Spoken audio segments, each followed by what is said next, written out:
Bueno, muchísimas gracias. Un gusto estar de vuelta con ustedes. Disculpas por el cambio de fecha. Era verdaderamente inviable en las condiciones que estaba el día que correspondía dar la clase. Les agradezco la paciencia y espero no haberles complicado demasiado la agenda. Bueno, en el día de hoy lo que vamos a hacer básicamente es pensar justamente en un plan de acción, o mejor dicho, lo que ustedes van a hacer es pensar en un plan de acción eh, en base a el trabajo con datos. De alguna manera lo que vamos a estar haciendo es bajando a sus realidades lo que venimos hablando en los encuentros anteriores. Les voy a pedir hoy que por favor esfuerzo extra con participar, porque si no, la sesión de hoy no va a tener absolutamente ninguna gracia si soy yo hablando solo y va a durar muy poco, porque está pensada justamente para que tengamos discusiones, charlas de cómo los conceptos que estuvimos viendo durante estas semanas bajan a las realidades concretas y las necesidades concretas. Una de las cosas que yo les venía pidiendo al final de cada uno de los encuentros anteriores era ir pensando en ejemplos más bien reales, más asociados a proyectos de ustedes o a ideas de proyectos que les permitieran de alguna manera ir enganchando con su trabajo diario el tipo de cosas que estamos hablando. Primera pregunta, ¿todas las personas que están acá pueden levantar manito, dedito con emoji o lo que sea, o hablar abrir el micrófono nomás? ¿Todas las personas que están hoy acá tienen un proyecto, una idea, un concepto que les gustaría conectar con este tipo de trabajo con datos? Bien.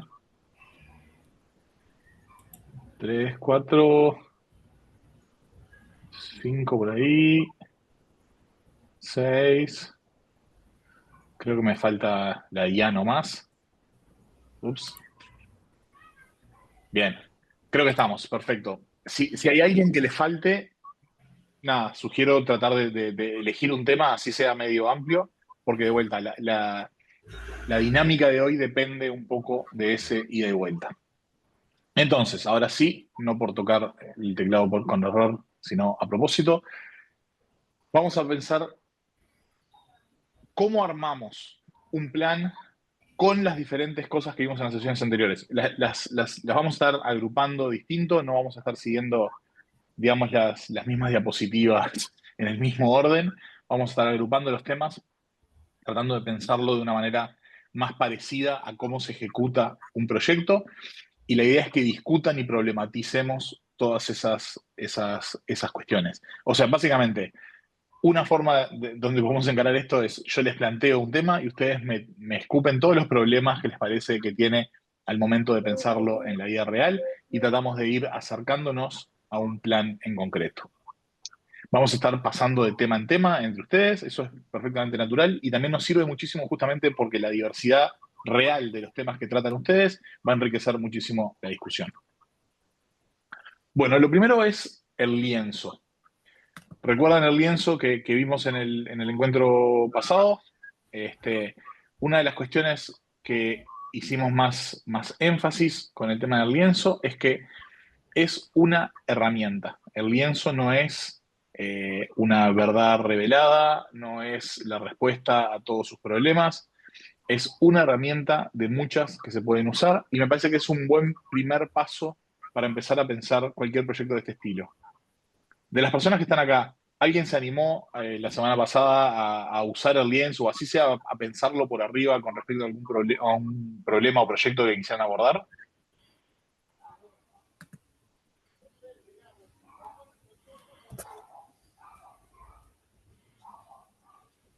Bien, no hay problema. Es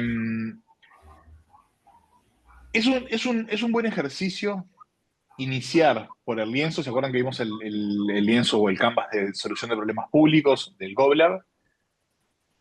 Porque lo que nos ayuda, como les decía justamente en el encuentro anterior, es a ordenar el pensamiento y a tocar determinados temas que es importante no olvidar a la hora del diseño del proyecto. Esos temas se pueden abordar en otro momento, pero por lo general es mucho más práctico, más barato y más efectivo pensarlos desde antes que pensarlos en el camino o posterior a que está desarrollado. Insisto que eso, una forma de pensar, significa que es algo que ustedes pueden incorporar y la herramienta en sí la dejan de usar. De la misma manera que un andador es una herramienta para un niño en desarrollo que eventualmente aprende a caminar solo y ya no necesita el andador, o las rueditas de la bicicleta, podemos hacer una analogía similar, son una herramienta que sirven para un momento y luego las dejamos de necesitar.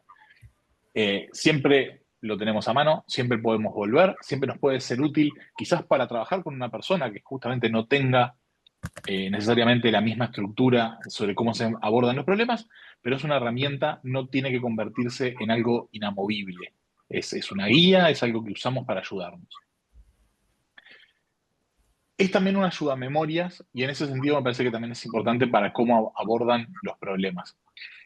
Nos ayuda a entender, a pensar en el contexto, que a veces es difícil hacerlo porque justamente estamos inmersos en nuestra realidad y en un problema concreto. Y la otra cosa que me parece que es importantísima, y ahora pasamos a los casos de ustedes, es que lo podemos cambiar. El lienzo, de vuelta, no es inamovible, es una guía, y si nosotros descubrimos que hay algo distinto que tenemos que pensar, que hay una forma distinta de abordar los problemas que a nosotros nos sirve, que hay una pregunta que no está presente, vale, de hecho recomiendo modificarlo y adaptarlo para que se adapte a eso. ¿Quién se anima a contarme algunos de los temas que están pensando?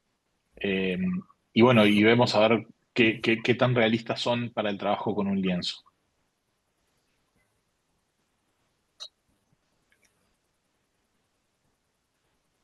Hola Daniel, ¿cómo estás? Buen día. ¿Cómo estás, Carlos? Sí, mira, en el caso de nosotros, nosotros nos dedicamos también a monitorear el tema de seguridad ciudadana. Entonces, digamos, para nosotros sería, hay disponibles datos del Instituto Nacional de Ciencias Forenses acá. Em, y hay algunos datos también en el Ministerio de Gobernación, que es el ministerio que da la seguridad ciudadana.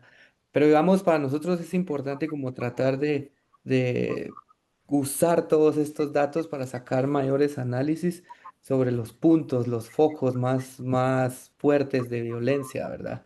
Como para tener algunas propuestas de abordaje de cómo estos datos nos pueden ayudar a entender qué políticas se pueden implementar, qué cosas se pueden como mejorar, atender o qué cosas inciden en que en determinados lugares Bien, se esté generando como mayor violencia, ¿verdad? Entonces, pues obviamente, como te lo he repetido varias veces, bastante nuevo en el tema, pero pues con mucha eh, eh, necesidad de aprender, ¿verdad? No sé si ves como ahí una guía que me pudieras dar sí, sí, para sí. ir construyendo el proyecto. Bueno, es un caso, a mi entender, particularmente interesante y útil para este encuentro, porque justamente es un tema difícil. No sé si es bueno para vos eso, pero es bueno para mí en el rol así más de docencia. Eh, los datos de seguridad tienen varias patas que creo que el lienzo es una gran herramienta para abordarlos. Eh, Primero que nada porque ya existe un montón de casuística, ¿ok? Es uno de esos temas que surge rápido cuando la gente habla de datos abiertos. Es una de esas, como, no lo digo de forma peyorativa, pero primeras ideas en el sentido de que es fácil imaginar esto es un problema de gravedad y existen datos al respecto, entonces puedo usar esos datos para mejorar la situación. Sin embargo, la realidad ha demostrado ser bastante más compleja que eso y la dificultad, ya estamos contigo, Magno, Eduardo. Eh, la dificultad para usar esos datos de una forma realmente útil ha sido enorme. Esto de ninguna manera intenta desincentivarte, al revés, lo que intenta es eh, la construcción de ese lienzo, yo la empezaría por analizar un montón de casos que existen, o sea, buscar información sobre casos que usan datos sobre seguridad eh, para informar la construcción del lienzo. Porque una de las cosas que pasa, que nada, que ha quedado demostrado es que los humanos caen de forma sistemática en errores a la hora de construcción de herramientas sobre seguridad en base a datos. Un par de ejemplos rapidito y pasamos con a Eduardo. Por ejemplo, el tema de las zonas de calor, ¿ok? Tanto desde sociedad civil se han hecho mapas con zonas de calor para tratar de identificar zonas problemáticas y para intentar modificar comportamientos que después muchas veces lo que se dan contra la realidad es que son inamovibles los comportamientos. Si vos tenés una zona de calor en una terminal de buses, la gente no va a poder no ir a la terminal de bus. ¿Me explico? El, el- el crimen se da ahí porque hay una gran concentración de gente y la gente está ahí porque necesita estar ahí. No puede evitar ese lugar. Hay como, me acuerdo en la primera época de los datos abiertos, como una fantasía de, bueno, si en estas esquinas es donde hay más crimen, la gente puede cambiar el rumbo y evitar el crimen. Y al revés, lo que pasa es que en el mejor de los casos se mueve el crimen del lugar hacia la esquina donde ahora pasa la gente, ¿no? Entonces, creo que ahí hay un montón para aprender. En términos más técnicos, lo que se llama patrullaje predictivo. Existen software como uno que se llama PredPol, Predictive Policing, que se le vendió a un montón de estados. Uruguay en un momento incluso lo compró. Vos le tirabas a ese software los datos de crímenes estadísticos históricos y el tipo, en una cosa muy Minority Report, no sé si recuerdan esa película, preveía las zonas calientes con crimen en el futuro y armaba eh, esquemas de patrullaje en base a eso. Me acuerdo que cuando el Ministerio del Interior en Uruguay lo compró una licencia, lo usó durante un año, pero hicieron una cosa bastante inteligente, que es que en paralelo siguieron usando su sistema de diseño de patrullaje, también en base a datos estadísticos, pero sin inteligencia artificial y sin pitos y flautas, y lo que le daba era exactamente los mismos resultados. Entonces, al final del año no renovaron la licencia y dijeron no, gracias. ¿Ok? Entonces, eso, en seguridad existen muchos ejemplos. También existen algunos un poco más macabros, como lo que pasó con, eh, ¿cómo se llamaba? Ahí, en Uruguay había una herramienta que se llamaba CityCop, pero es más famoso un caso en Estados Unidos que es como de vecinos, no sé qué. Todas las herramientas que tienen que ver con seguridad, donde lo que hay es, por ejemplo, el estilo vecinos en alerta, ¿no? Donde se avisa de que hay una persona sospechosa, no sé qué, básicamente terminan siendo una cisterna de racismo, xenofobia y discriminación, básicamente que logra muy poco a nivel de predicción. A lo que voy es, te metiste en un tema complicado, hay mucho historial, te recomiendo muy enfáticamente leerlo antes para poder completar un lienzo que te ayude. Vamos con Eduardo, perdón que lo redormí. Sí, ¿cómo estás, Daniel? Muy ¿Qué tal? bien. Sí, sí, justamente con el comentario del compañero es peligroso, ¿no? Por la vulneración de los datos personales, sobre todo en Santiago de Chile. Ahorita hay un proyecto, creo que se está ejecutando sobre, antes de entrar al bus, te hacen un reconocimiento facial, ¿no? Entonces, o sea, es bien discutible, ¿no?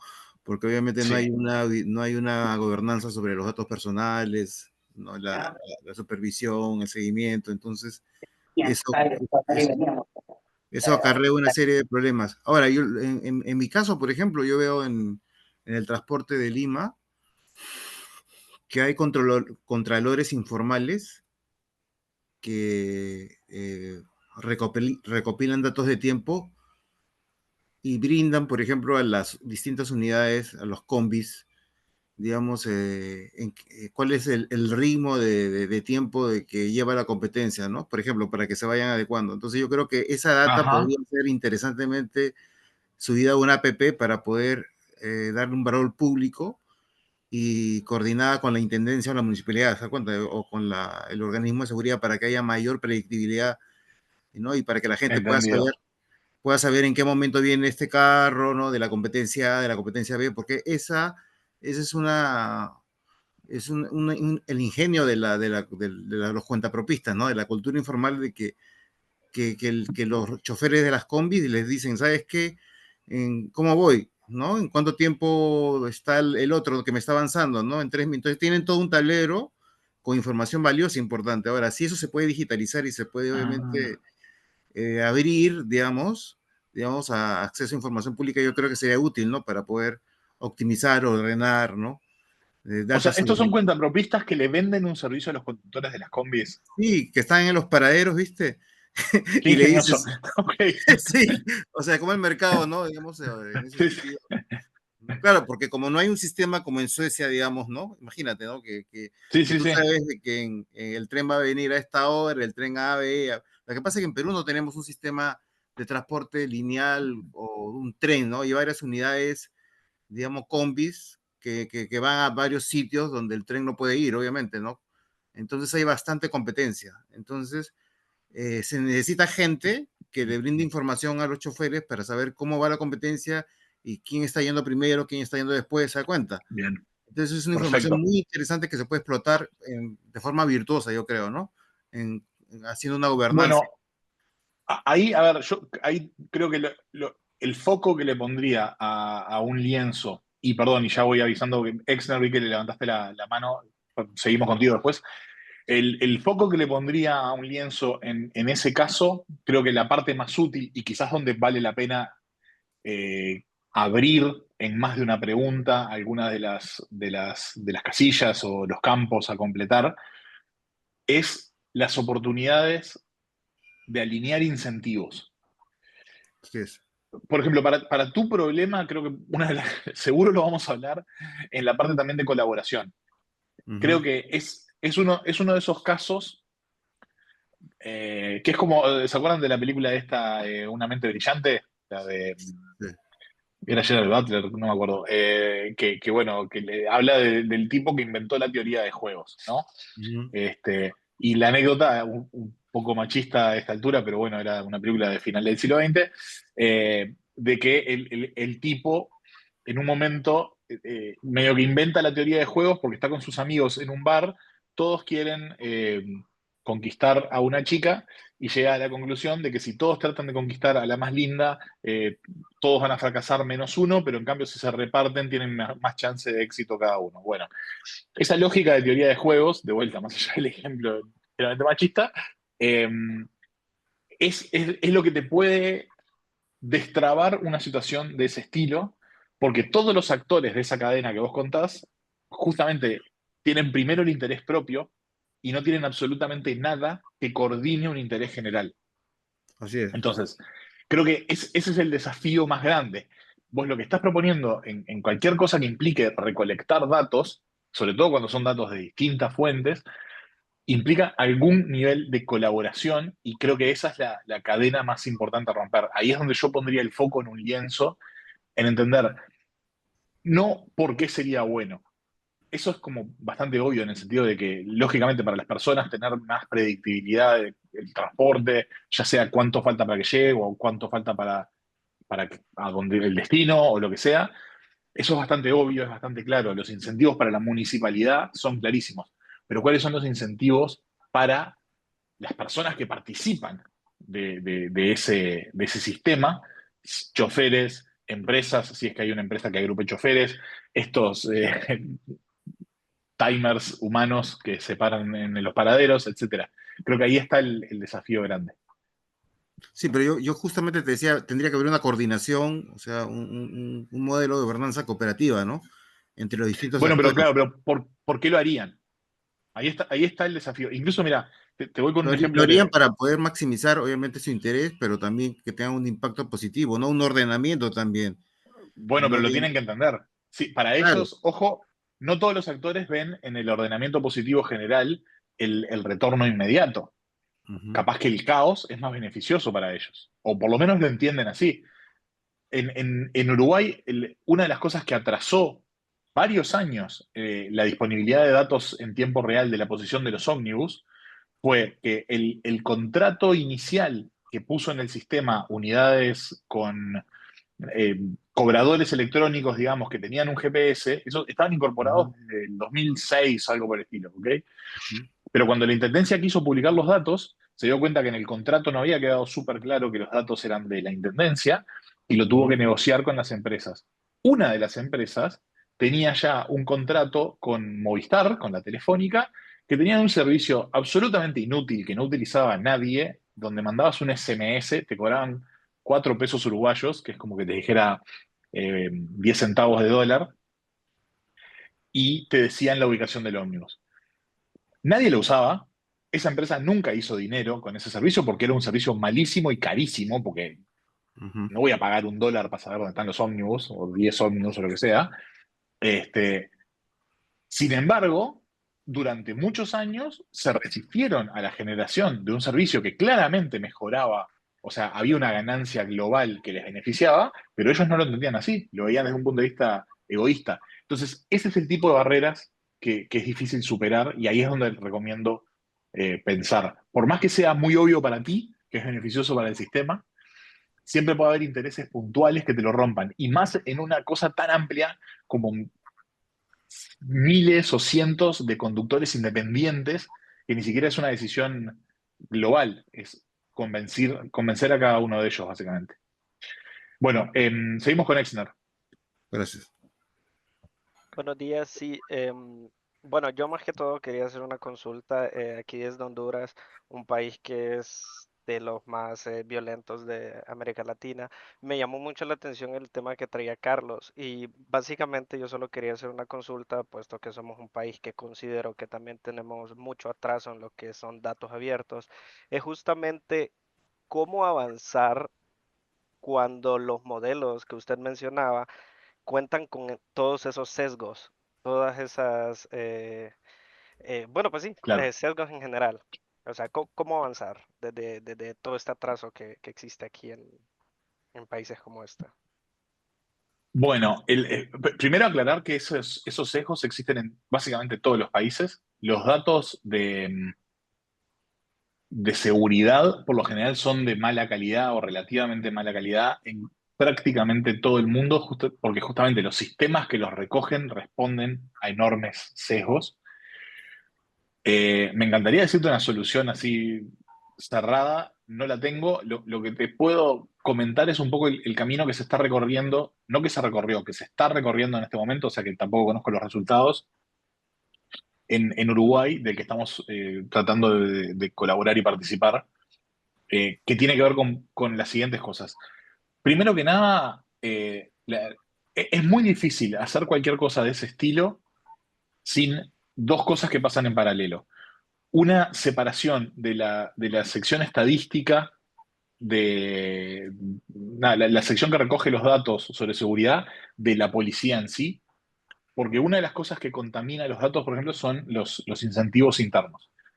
Cuando esto, a ver, no me pidan que cite un paper, pero existen millones.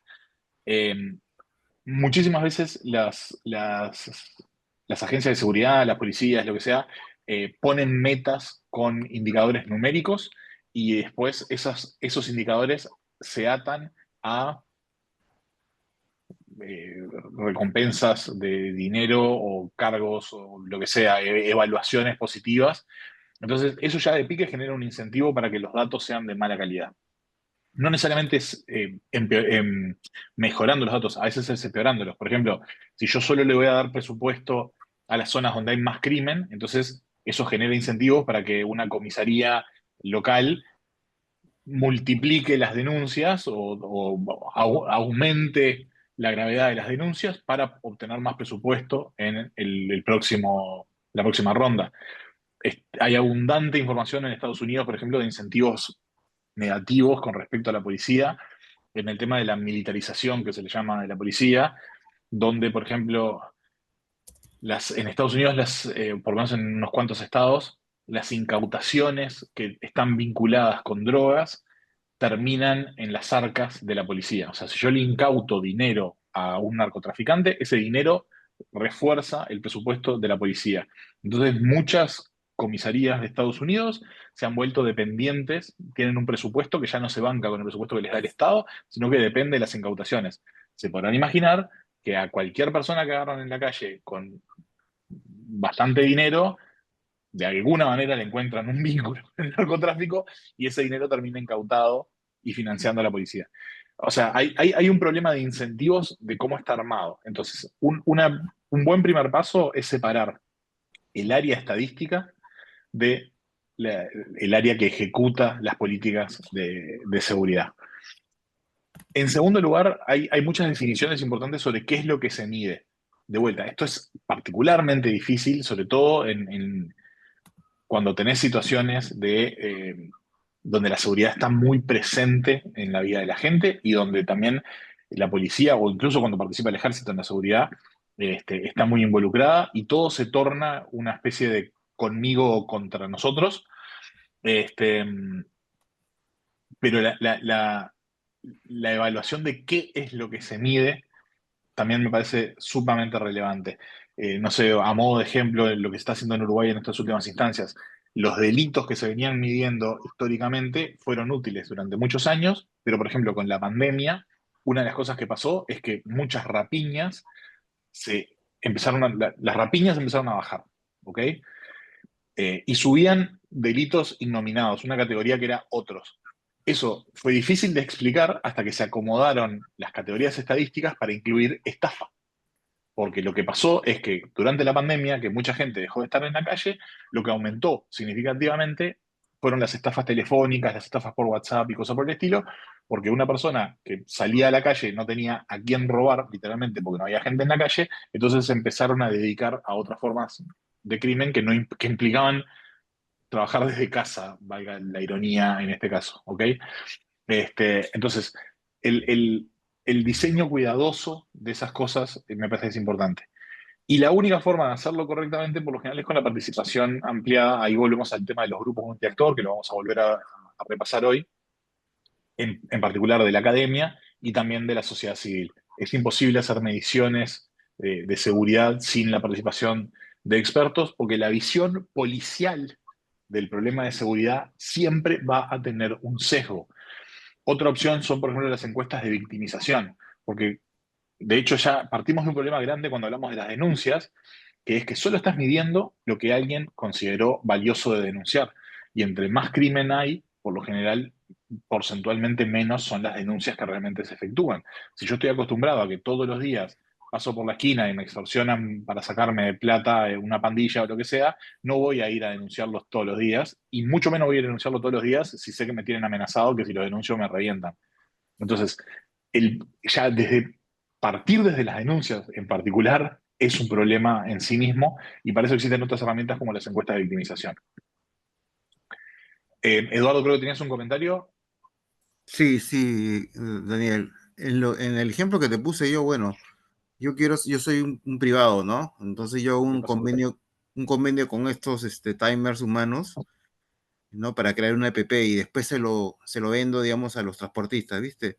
Entonces eso podría ser un incentivo también para que ellos tengan, digamos, el modelamiento de cómo va el transporte, la competencia, ¿no? Obviamente, ¿no? O sea, en tiempo real que ellos tengan como un Waze, pero respecto al transporte real que están ellos obviamente ejecutando, ¿no? Cómo va la competencia y también esto se podría también gobernar con la intendencia, ¿no? ¿Se da cuenta? Para Claro. un poco coordinar porque en transporte, o sea, que es una actividad también donde en zonas, en países emergentes como India, Perú, donde hay bastante transporte no regular, o sea, hay un incentivo por capturar más gente, ¿no? Entonces capturas más gente, sobrepasas al competidor, hay accidentes, ¿no? Entonces es como un capitalismo salvaje del transporte, ¿no? Entonces yo creo que esto podría servir también para regular y también para incentivar un buen uso, digamos, de la demanda, ¿no? Conforme, digamos, porque yo lo podría hacer, ¿no? Imagínate que yo soy un privado y vamos a hacer un convenio con estos timers y vendo esta información, creo una aplicación y se las vendo a los transportistas, ¿no? Ellos tendrían en tiempo real cómo va, ¿no? La competencia, cómo va su competidor, ¿no? Pero también respetando las normas, ¿no? Porque obviamente el problema está en que el transporte, esta información puede ser usada también para poder tú violar las normas de velocidad, ¿no? Ir más rápido para los paraderos para capturar más gente que otros. ¿Te das cuenta? Entonces una manera de Bueno, normalizar. Eso, o sea, es sí, lo que ahí estaba pensando. traes un tema que para mí es interesante con este tipo de cosas, que a ver, escapa un poco del alcance de lo que vamos a estar hablando acá, pero me parece que vale la pena mencionarlo. Eh, Con las herramientas digitales está pasando muchísimo, pero muchísimo ahora con la inteligencia artificial. De hecho, les invito a que cada vez que vean una noticia sobre una herramienta de inteligencia artificial, lo miren con este filtro. Esto es una herramienta que hace que el trabajo sea más fácil y ordenado o intenta hacer una especie de atajo. Ujú. Las herramientas digitales existen de las dos maneras, ¿ok? Pero vamos a tomar el tema del transporte. Yo puedo tratar de digitalizar el transporte en base a regulación, por ejemplo, ¿no? Regular determinadas cosas, poner determinadas obligaciones. Entonces, por ejemplo, digo, ok, las combis siguen existiendo, pero las combis ahora van a tener que llevar por obligación, además de su identificación o lo que sea, una autorización y un GPS. Eso es parte de las condiciones de operación. Puedo además decir, exijo determinadas condiciones de calidad del auto o lo que sea, de la camioneta, de la combi, y con eso voy generando un sistema de transporte más formalizado, no necesariamente en base a empresas o en base a buses o en base a metro. No estoy hablando de hacer un sistema nuevo, sacar lo que existe, sino puedo mejorar el sistema que existe en base a irlo regulando, a trabajar con los actores, a irlo modificando, a armar una cuestión donde se va generando un sistema que está coordinado y no una serie de actores independientes compitiendo, como decía, soy salvaje, ¿no? Eh, o mucha gente se va a tentar con hacer la opción atajo, que de hecho hay algunos que la hacen, por ejemplo, no sé, estoy inventando, no sé si es el caso exacto, pero vale el ejemplo. La aplicación está Movit, que es una que hablamos, creo que en el primer encuentro, que trabaja sobre transporte público. Una de las funciones que ofrece es ubicación en tiempo real de buses, no en base a datos o servicios abiertos, sino en base a que los usuarios de Movit que están usando la aplicación, si yo pedí un ruteo de acá a determinado lugar, la aplicación sabe que estoy arriba de la línea 104, entonces usa mi ubicación de mi GPS para decirle a otros usuarios dónde está ese 104 que yo estoy arriba, ¿ok? Eso existe y se usa. Y se puede argumentar perfectamente que es mejor que no tener nada, pero difícilmente sustituya a tener un sistema bien armado. Uber en su conjunto es eso. Uber es un atajo a tener un buen sistema de transporte. ¿Ok? Y si les interesa el tema, hay muchísimo para leer sobre cómo los resultados de eso son bastante cuestionables. Uber, por ejemplo, la promesa que tenía es con esto resolvemos el transporte público. Una ciudad chica o mediana no necesita tener transporte público porque tenemos Uber y esto responde a la demanda y no sé qué, pa, pa, pa, pa, pa. Y después cuando se hicieron muchísimos análisis posteriores a la implementación de Uber en distintas ciudades, lo que se ve es, por ejemplo, que una de las promesas que es reducir el tráfico, en realidad es todo lo contrario. Cualquier ciudad donde se instala Uber, lo que genera es un aumento de la cantidad de autos en la calle, aun si algunas personas se toman Uber, porque lo que están haciendo no es tomarse un Uber en vez de agarrar su auto. La gente que tiene autos particulares sigue yendo en autos particulares, la gente lo que cambia es transporte público por Uber, entonces el resultado final es más vehículos en la calle y de hecho los tiempos de transporte no disminuyen, aumentan. Entonces, a lo que voy es, siempre que estén armando algo, les recomiendo muy encarecidamente pensar, ¿estoy armando un sistema que resuelve el problema de fondo o estoy tratando de hacer un atajo para las cosas?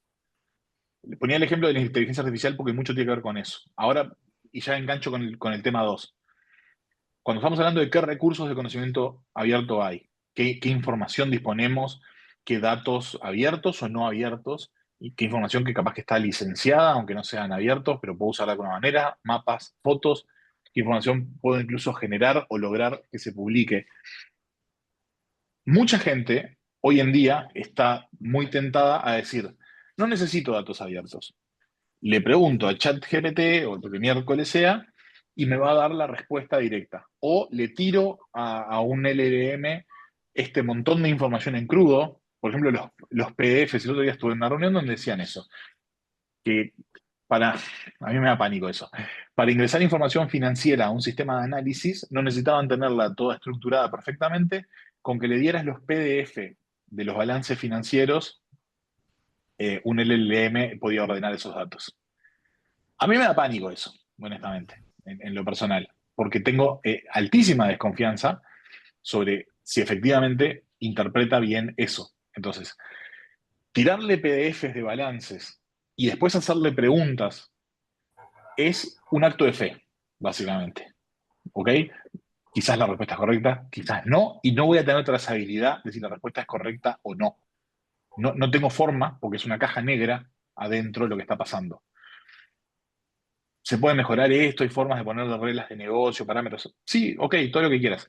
Pero siempre va a ser un atajo en comparación con tener los datos bien estructurados, exportarlos de una manera que un sistema los importa y con una semántica, o sea, entre enormes comillas, entendiendo los datos y qué significan, y darme una respuesta en base a un algoritmo o a un cálculo en vez de preguntarle a un LLM.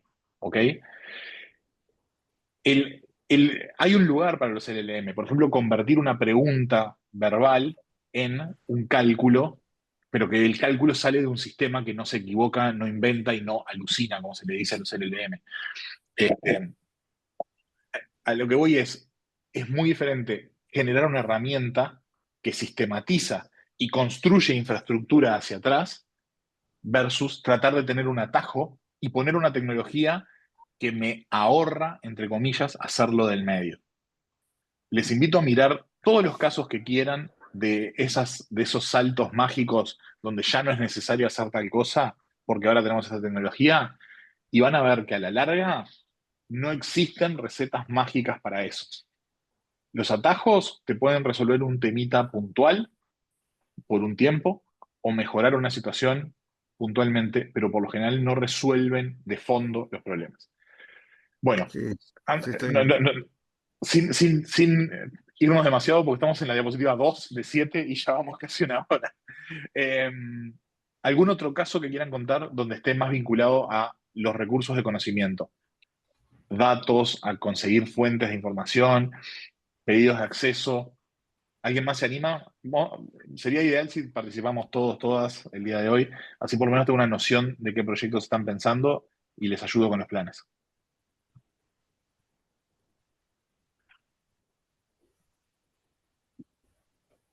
Adelante, Claudia. Quizás aquí, con esta parte de los recursos de conocimiento, un elemento importante o un problema que puede surgir es que no existe una base de datos de dónde tomar información. O por lo que venían hablando, que las bases están dispersas en varias instituciones, tenemos información incompleta, datos inconclusos, información duplicada, pero que no coincide. Digamos, por decirlo, la policía lleva una base de datos de fallecidos y, digamos, medicina forense o no sé quién lleva otra información, ese mismo dato, y resulta que Exacto. cuando quieres hacer match, resulta que no es la misma información. Entonces, estos recursos a veces te complican la existencia porque tú estás busca, y cuando encuentras dices, ay, al fin encontré, y resulta de que están cruzados o no te sirve completamente. Entonces a veces eso te limita para hacer tus trabajos de lo que tú quieres hacer con la información. Entonces, Absolutamente. a veces, por lo menos cuando son proyectos de desarrollo, que tú quieras hacer un proyecto, a veces lo que haces es que te toca plantearte hacer una línea base primero para poder tomar, como para poder tener unos datos de los cuales puedes decir, ok, el trabajo puede ir así. Entonces, a veces toca dar 2 pasos atrás para poder implementar un proyecto. Exacto. Antes de hacer el proyecto, porque estos recursos con los que tú creías que podías contar no están para que tú lo puedas hacer. O están, pero resulta que te tienes que descargar un PDF de no sé cuántas páginas que pesa un montón y te tardas 2 horas, 3 horas, no sé cuánto en quererlo descargar, y cuando lo bajas, solo lo puedes ver, no puedes tomar la información porque el PDF está cerrado. Entonces, son elementos, si lo ves de lado como investigador, no te funcionan, y si lo querés manejar porque querés crear algo nuevo, tampoco te funcionan. Así que son limitaciones que a veces te encontrás, que va desde que no hay una legislación en tu país que le diga la información tiene que ser así, o no hay una estandarización por institución, o simplemente la voluntad política es así. Nosotros estamos dando la información, pero la calidad deja mucho que desear, así Claro. que es una limitación que puede existir. Sin duda, y de hecho creo que lo pusiste muy bien en eso de a veces hay que dar 2 pasos atrás antes de hacer lo que uno quiere. Y eso era un poco lo que quería llevar a pensar con este punto, ¿no? Eh, Fíjense los últimos puntos que pongo ahí. ¿Puedo generar la información o puedo lograr que se publique? Está bueno que trajiste algo que no lo puse acá en los punteos, que a veces es estandarizar la información que existe y es hasta contradictoria o diferente entre sí. O incluso si yo voy a terminar produciendo, pensar en datos abiertos también no es solo pensar cómo los consumo, es cómo yo voy a licenciar lo que se produzca. Capaz que se acuerdan uno de los ejemplos que yo les conté, uno de los casos que estoy casi seguro que les conté, donde reciclo.uy, donde lo que hacemos es unificar información extremadamente dispersa de puntos de recepción de residuos reciclables en Uruguay. Tanto programas que a veces recogen en tu casa o lo que sea, como puntos donde yo puedo ir a depositar. Por cómo es la ley en Uruguay, los programas son todos independientes. Entonces, por material, por departamento de Uruguay, como que dijera de provincia, son todos programas distintos y no había ningún organismo, ni ninguna ley, nada normativo que obligara a tener esa información centralizada. Entonces, el rol que hemos tenido a lo largo de muchos años, este es un proyecto que empezó en 2013 y tomó fuerza en 2015-16, fue justamente recolectar todos esos datos, normalizarlos, porque estaban todos con formatos distintos, explicando cosas distintas, eh, y publicarlos, disponibilizarlos en una herramienta de forma unificada. Entonces, en ese proyecto, por ejemplo, el esfuerzo más grande no es la herramienta tecnológica de mostrar los puntitos en un mapa. Eso es una tontería.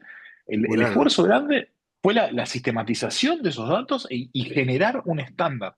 Yo no le puedo explicar la cantidad de trabajo y dolor de cabeza para algo tan tonto como mostrar dónde se reciclan cosas, la cantidad de dolores de cabeza que hemos tenido en el armado de la estructura de datos para poder reflejar toda la diversidad de cosas que hay, pero de forma uniforme. Y no solo en Uruguay, es un proyecto que también llevamos a Colombia, y lograr que todo eso se armara ha llevado realmente muchísimo, muchísimo trabajo.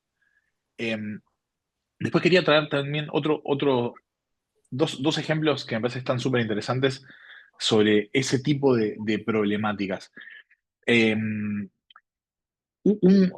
problema muy similar a lo que contabas, Claudia, que creo que tú lo estás diciendo con homicidios que no coincidían, no sé, fiscalía con no sé qué, este, nos pasaba en Uruguay con feminicidios, ¿ok?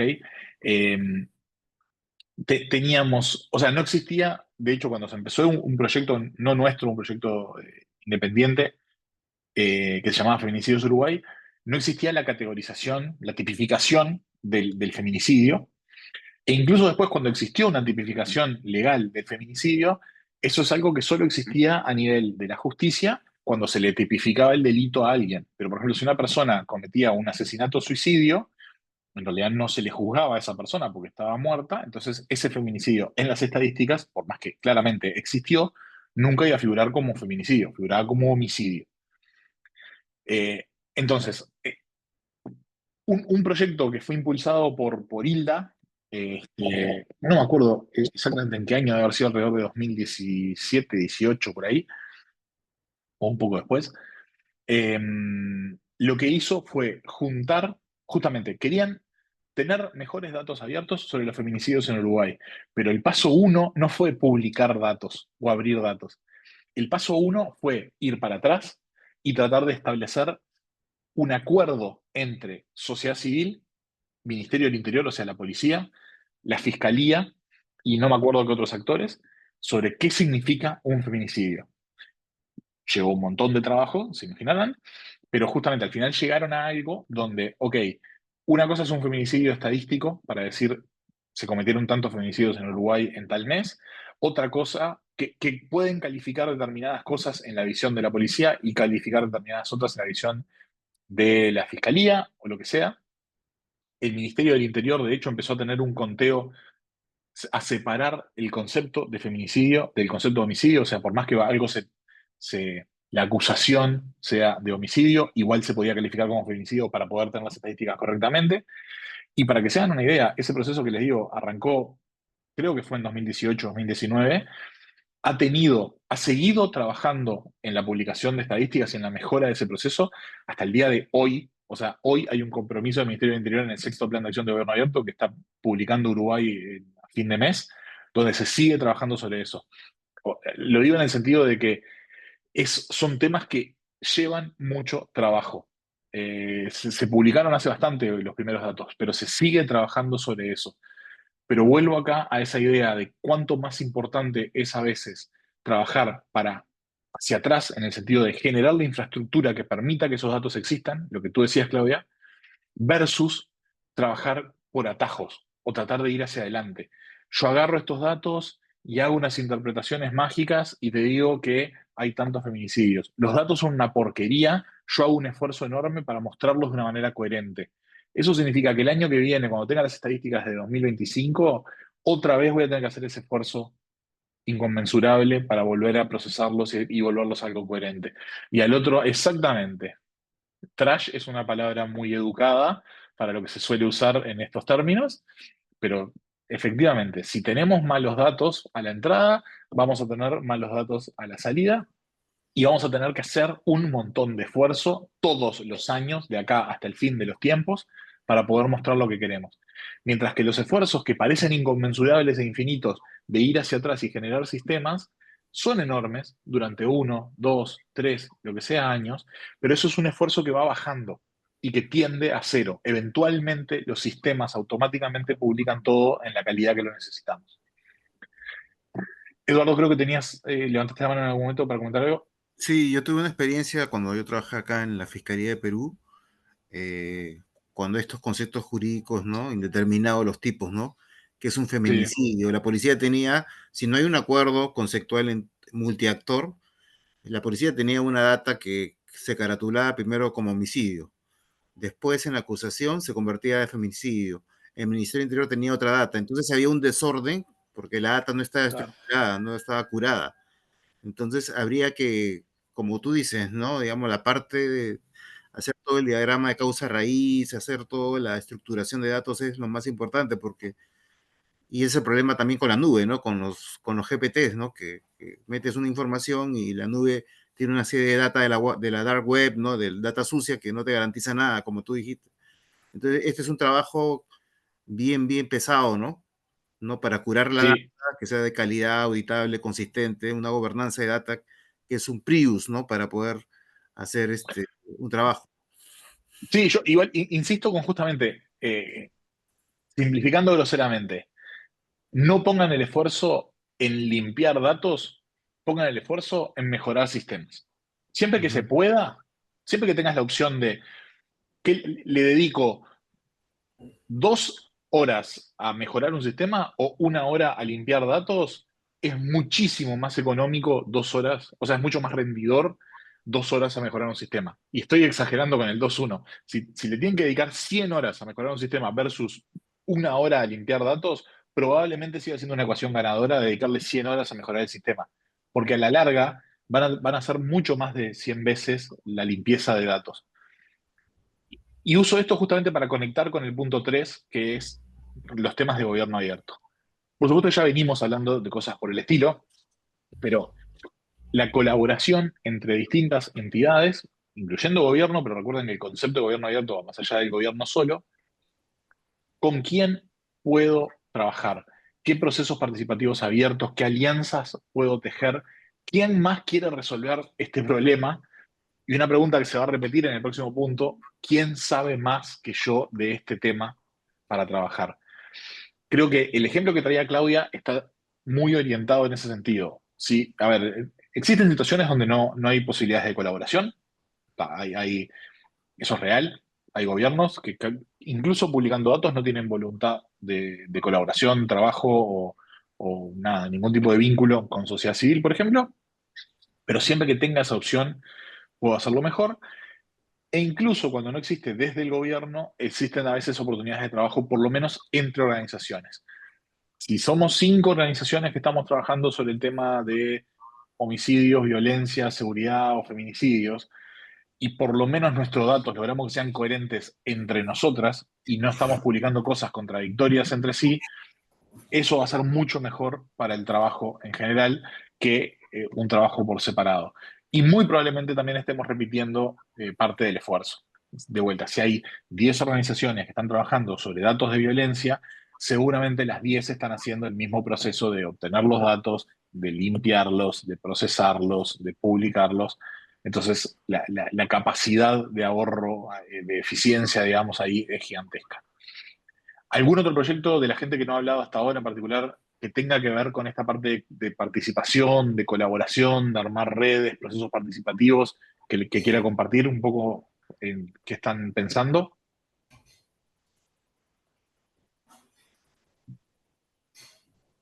Anímense que si no es mucho más aburrida la clase.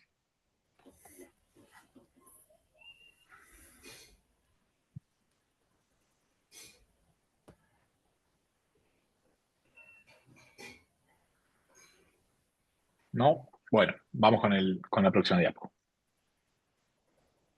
Supongamos entonces que de los pasos anteriores llegamos a un lugar donde podemos pensar que vale la pena trabajar en una lógica de tecnología cívica. Primero que nada, con una aclaración importante. Este no es el paso donde empiezan a desarrollar una herramienta. Este es el paso donde empiezan a pensar, perdón, cómo la tecnología les puede ayudar a resolver el problema de fondo. Perdón. Quiero hacer esa separación bien clara porque es extremadamente tentador irse derecho a la herramienta nueva que quiero hacer. Esto lo voy a resolver con una nueva herramienta que hace tal cosa. Y muchas veces lo que necesito, o la solución más importante, puede tener que ver con tecnología, pero no necesariamente es una nueva herramienta de cara al público. Puede ser un cambio en un proceso, puede ser una forma distinta de medir los datos, puede ser una alianza técnica entre dos entidades para generar interoperabilidad, puede tener muchos caminos que tienen que ver con la tecnología cívica, pero no necesariamente son hacer una nueva herramienta. La tecnología cívica, recuerden que para esa definición de cívica, repasando cosas que vimos en el primer encuentro, hablamos de tecnología cívica como estamos hablando de tecnologías abiertas en el código, pero también en los procesos. Distintos actores que participan, distintas visiones, identificación de un problema bien definido, alianzas y encontrar incentivos alineados. ¿Quién más tiene interés en resolver este problema? Y de vuelta, ¿quién sabe más que yo del tema? Ese quién sabe más que yo lo pueden ver de distintos ámbitos según desde dónde se encuentran ustedes.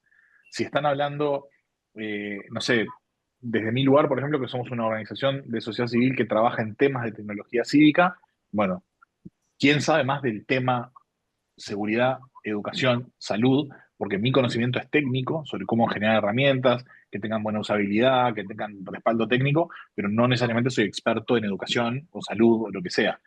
Desde otro lugar, quizás ustedes son una organización de sociedad civil que en lo que son expertos es en seguridad o en tema de violencia o lo que sea, y la experticia que les falta es de la parte estadística o de la parte policial o de la parte de cómo hacer una herramienta o de la parte de cómo generar un sistema o de interoperabilidad o de lo que sea. Nosotros siempre tenemos experticias propias, pero hay otras ajenas. Esto se va a enganchar obviamente con innovación abierta, que es uno de los puntos más adelante. ¿Todos quienes estamos acá están pensando en algún tipo de solución que tiene que ver con tecnología cívica? ¿O también hay alguien que, por ejemplo, que esté pensando en usar datos, pero no en generar ningún tipo de cuestión tecnológica, sino, por ejemplo, solamente procesar los datos? Cuéntenme, a ver, las personas que no han hablado hasta ahora.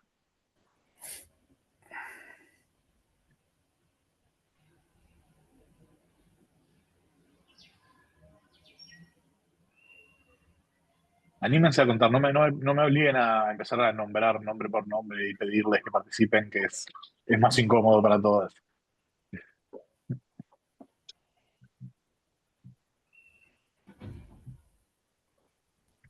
A ver, ahí Saúl, por el chat. Trabajamos en información geográfica y en el primer punto fue realizar los formatos de recopilación de datos hasta los colores y los de líneas y símbolos utilizados en los mapas y al mismo tiempo el desarrollo y uso de la información. Perfecto. ¿En qué tema, Saúl? O sea, información geográfica para qué tema. Bueno, para diferentes tipos desde cuestiones civiles hasta geográficas, proyectos, ese tipo de cosas. Entonces, como dices, hay una diversidad de información, pero el primer punto fue que todo el que quería entrar a la información, habían formatos, desde, digo, hasta los tipos y grosores de línea, los símbolos, aquí está la librería, aquí está esto, estos son los parámetros, entonces fue más fácil ir creciendo, incluso los formularios donde los usuarios externos informaban de un incendio, por ejemplo, todos tenían, Sí, todos tenían, digamos, la aplicación, ya sabíamos que las coordenadas tenían un formato, venían ya estaban predefinidas, ¿verdad? Entonces, el usuario solo tenía que decir, mire, el usuario el incendio es en este sector más o menos, y a partir de ahí la coordenada ya se generaba en el formato que perfecto. universal, en este caso dentro del pequeño universo que teníamos, ¿no? Entonces, eso es complicadísimo porque eso de limpiar datos bueno, no se gana nada. En realidad es Sí, complicadísimo, sí. Ahora la inteligencia lo hace, pero hace validaciones que no son reales a veces, la mayor parte. Entonces, uno empieza a ver cuando genera una gráfica una distorsión altísima, pero en realidad no es cierta, porque fue un dato que se coló ahí porque así funciona esa parte, pero esa era mi intervención. bien. Perfecto, gracias. Bueno, sí, ahí creo que también traes un tema interesante que, nada, nos adelantamos un poquito quizás, pero es generar la herramienta para que alimente esa misma lógica ordenada que hablábamos de los sistemas. Eh, yo sé que suena muy obvio en este contexto donde venimos hablando de datos, pero en la vida real esto pasa constantemente, donde por ejemplo alguien dice, ok, a esta herramienta le vamos a agregar una capa colaborativa. Supongamos que estoy hablando, de hecho esto es un caso real que fue una discusión interna con el proyecto que les contaba de los puntos de residuos reciclables. Vamos a agregar un formulario para que la gente nos diga dónde hay puntos de residuos reciclables. Perfecto. Conceptualmente todos entendemos, ¿no? Lo mismo. Sin embargo, desde el punto de vista más técnico, ¿qué significa un formulario donde me digan dónde hay un punto de residuos reciclables? Si a mí alguien me manda un mensaje y me dice, en el supermercado tal hay un punto de recepción de reciclables, la verdad, esa información no me sirve para nada para poder mostrarlo en un mapa.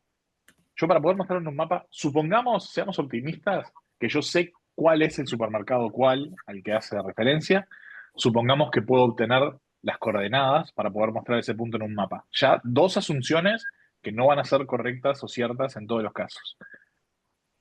Además de eso, los puntos que nosotros mostramos en el mapa requieren saber de qué programa es. No me sirve que solo reciba reciclables. Necesito saber en base a qué programa lo está recibiendo para saber cuál es el destino y otra información.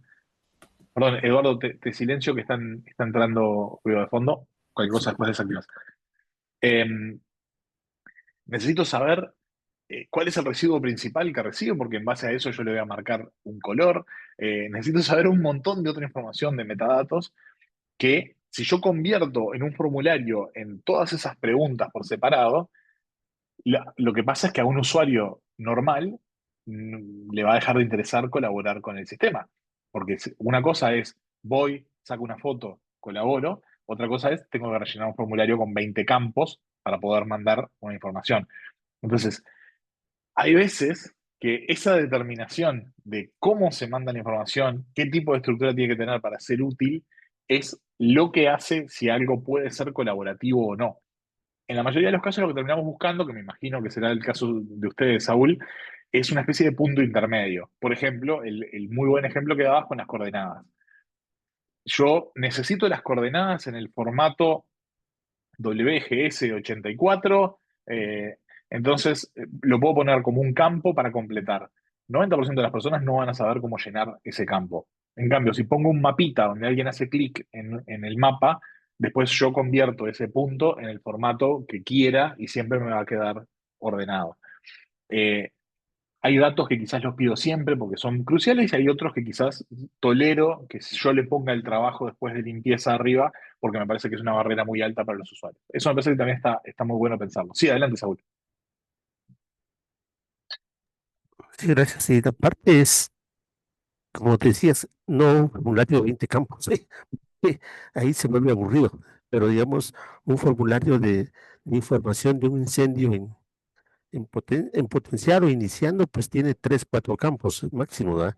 Y como dices, con herramientas como un mapa, o sea, ya no, usted ubíquese dónde está o deme su ubicación y a qué distancia está el incendio, o sea, cosas muy prácticas en el campo sin entrar, porque tú me hablas de WGS 84, nosotros lo entendemos, pero afuera no, entonces, Claro, exacto.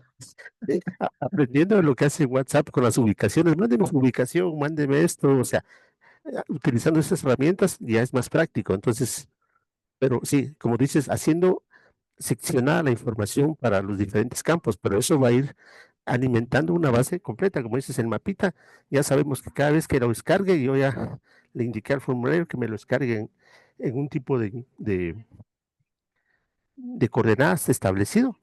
Y el mapa es la Claro. gráfica, pero ya tenemos, y esa información para todos ya va igual, pues, o sea, ya todos saben que tienen que abrirlo en ese formato a los que manejan la información y ya estamos empezando a, como te digo, a ponernos de acuerdo, ¿va? Ser una forma colaborativa para todos los sectores. Un mapa sirve para todos, ¿va? Y de hecho me haces pensar en otra cosa también que es bien interesante, que no lo tenía planificado necesariamente para hablar acá, pero creo que vale la pena, que es tratar de bajar la barrera de acceso también a la herramienta en sí. Hay veces, hay muchas veces, donde no necesariamente lo idóneo es construir una herramienta específica, sino apoyarse en algo que ya existe. Eh, Como todo, tiene sus pros y sus contras, pero una tendencia a nivel global, por ejemplo, es el traslado de muchos servicios digitales a plataformas como WhatsApp. Aclarando que es menos que ideal, por ejemplo, que un servicio público del Estado se haga exclusivamente, especialmente cuando es de forma exclusiva a través de WhatsApp, es problemático porque estás usando una plataforma privativa, es una plataforma a la cual yo no necesariamente tengo acceso o quiero tener acceso o puedo tener acceso. Este, Sin embargo, también hay que reconocer que hay veces que bajan la barrera de acceso a las personas un montón comparado con un formulario web.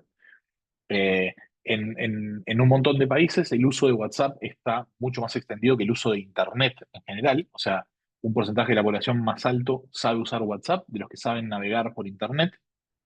Entonces, poner un servicio accesible por WhatsApp, no sé, por ejemplo, acá se lo usa mucho la Intendencia de Montevideo para gestiones del estilo coordinar la recolección de residuos voluminosos o mismo los reciclables que, no sé, por ejemplo, en mi edificio los juntamos en un bolsón, la recolección de esos reciclables se coordina. Si yo estoy viendo que un contenedor de basura está desbordado, puedo pedir que lo limpien también a través de WhatsApp. Se hacen un montón de servicios de ese estilo. O no sé, sacarle el ticket de estacionamiento por WhatsApp. Que, a ver, son súper útiles. Definitivamente a muchas personas eso les significa una barrera de acceso más baja y en muchos casos tiene mucho más lógica y es mucho más económico usar una interfaz existente y agregarle a través de esa interfaz un servicio, puede ser WhatsApp, puede ser Facebook o lo que sea, Twitter, lo que quieran, que el esfuerzo que implicaría crear una plataforma nueva con toda su propia interfaz, etcétera, etcétera. Esto también se puede usar muchas veces como para pilotear. De vuelta, yo no creo que los servicios públicos deberían estar basados en plataformas privativas porque tiene otros problemas. En el mejor de los casos deberían estar disponibles en más de un lugar para cualquier persona, en cualquier situación que siempre pueda acceder, incluyendo presencial en un mundo ideal, pero pueden ser un atajo muy interesante antes de comprometerme con el desarrollo de una herramienta más grande, para más en una lógica de justamente innovación, y hago el enganche con el próximo punto. Creo que les conté, pero lo repito muy rápidamente, un proyecto de reporte reporte ciudadano que se le llama, que se llama Fix My Street, que existe en Inglaterra hace muchísimo tiempo, creo que como 15, 20 años, donde las personas a través del celular, con una aplicación, iban y sacaban foto de hay un bache en la calle, hay una luz rota, hay un, no sé, banco de plaza quebrado, se le reporta a los gobiernos locales y luego se hace el seguimiento de todo eso hasta que se arregla.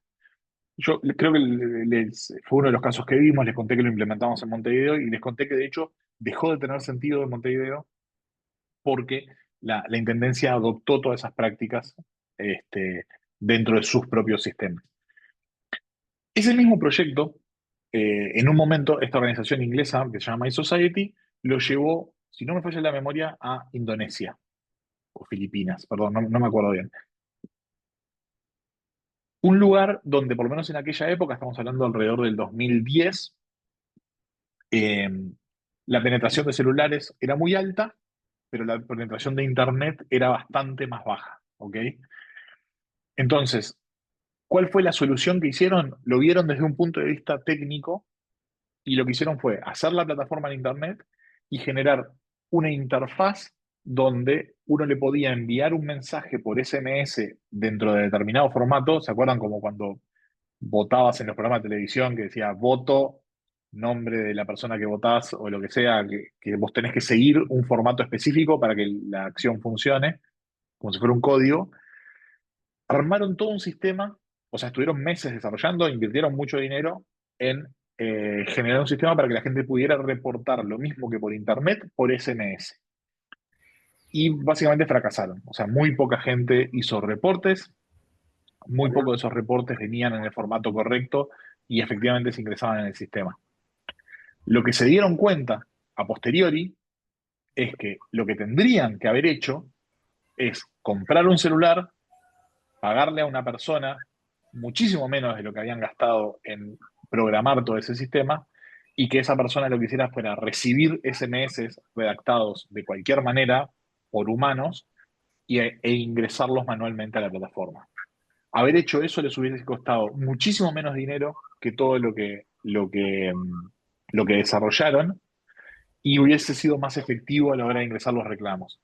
Y acá, fíjense que lo que estoy diciendo es que en algunos casos es al revés de lo que hablábamos de generar el sistema. A esto es un atajo, sin duda es un atajo, pero es un atajo para probar, es un atajo para prototipar. No estamos hablando de esto se necesita, funciona mal y vamos a hacer un atajo para tratar de que funcione mejor. Significa, tengo una idea, no sé si va a funcionar, antes de ponerme a hacer el desarrollo profundo, probablemente con errores, probablemente fracasando, probablemente desperdiciando un montón de recursos, ahí sí uso la versión más corta, el prototipo más crudo que pueda, para tratar de validar la idea. Si eso funciona, ahí sí invierto en el otro. Incluso si funciona, probablemente igual ahorré plata, porque voy a descubrir en el proceso ajustes, mejoras, cosas que yo pensaba que iban a hacer de una manera y terminan siendo de otra, que cuando desarrollo el sistema en sí, ya lo tiene corregido y va a funcionar mejor. Bueno, todo eso justamente, todo esto que estoy hablando es parte de la innovación abierta. ¿Se acuerdan que hablamos de distintos métodos de innovación abierta? Pero lo central es, yo no tengo todo el conocimiento, no somos quienes más sabemos de los temas. ¿Quién sabe más que yo del tema? Esta es una pregunta que, como verán, se repite en distintos puntos. ¿A dónde puedo preguntar quién tiene más ideas que yo, quién tiene más experiencia que yo, quién ya tuvo este problema? ¿Quién tiene los mismos incentivos u otros para resolver el mismo problema? ¿Cómo nos abrimos a estas ideas externas o qué herramientas, procesos de co-creación, procesos multiactor puedo impulsar? Conectado obviamente con los puntos anteriores, con gobierno abierto. Eh, Hay lugar para la colaboración distribuida, esto también lo venimos mencionando, ¿no? Hay formas donde yo puedo hacer que las personas alimenten una base de datos, me ayuden a limpiar esos datos, me ayuden a mejorarlos. No siempre va a tener que ver con generar datos nuevos, a veces es un poco de trabajo humano. No sé, creo que no lo hablamos, pero supongo que conocen el ejemplo de reCAPTCHA, que fue el invento de Luis Bonan, de hecho, un guatemalteco, que su idea ganadora fue escanear textos de libros, ponerlos como un CAPTCHA, que es esas letras que les muestran que ustedes tienen que escribirlas para que les deje acceder a algo, para validar que son humanos. Y Luis Bonan lo que logró fue, como estaba usando escaneos de texto para validar letras, te ponía dos palabras, una ya sabía qué decía y la otra no.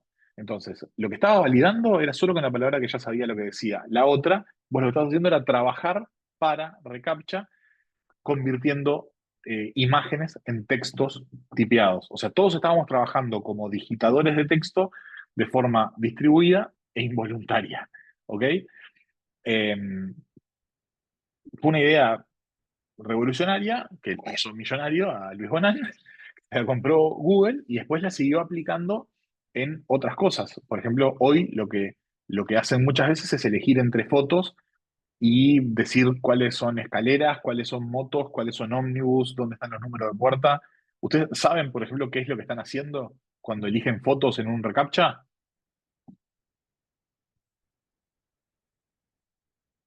Es parecida a la pregunta de cómo ayudan a Waze cuando usan Waze.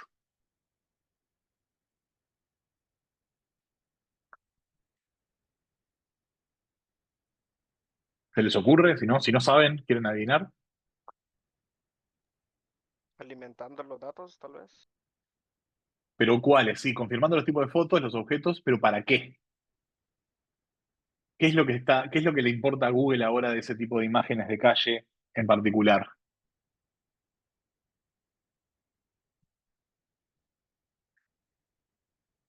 Claro, pero ¿en qué los está usando? Está alimentando una IA, pero en particular lo que están Computer haciendo es vision, entrenando. ¿Cómo? el computer vision, no sé.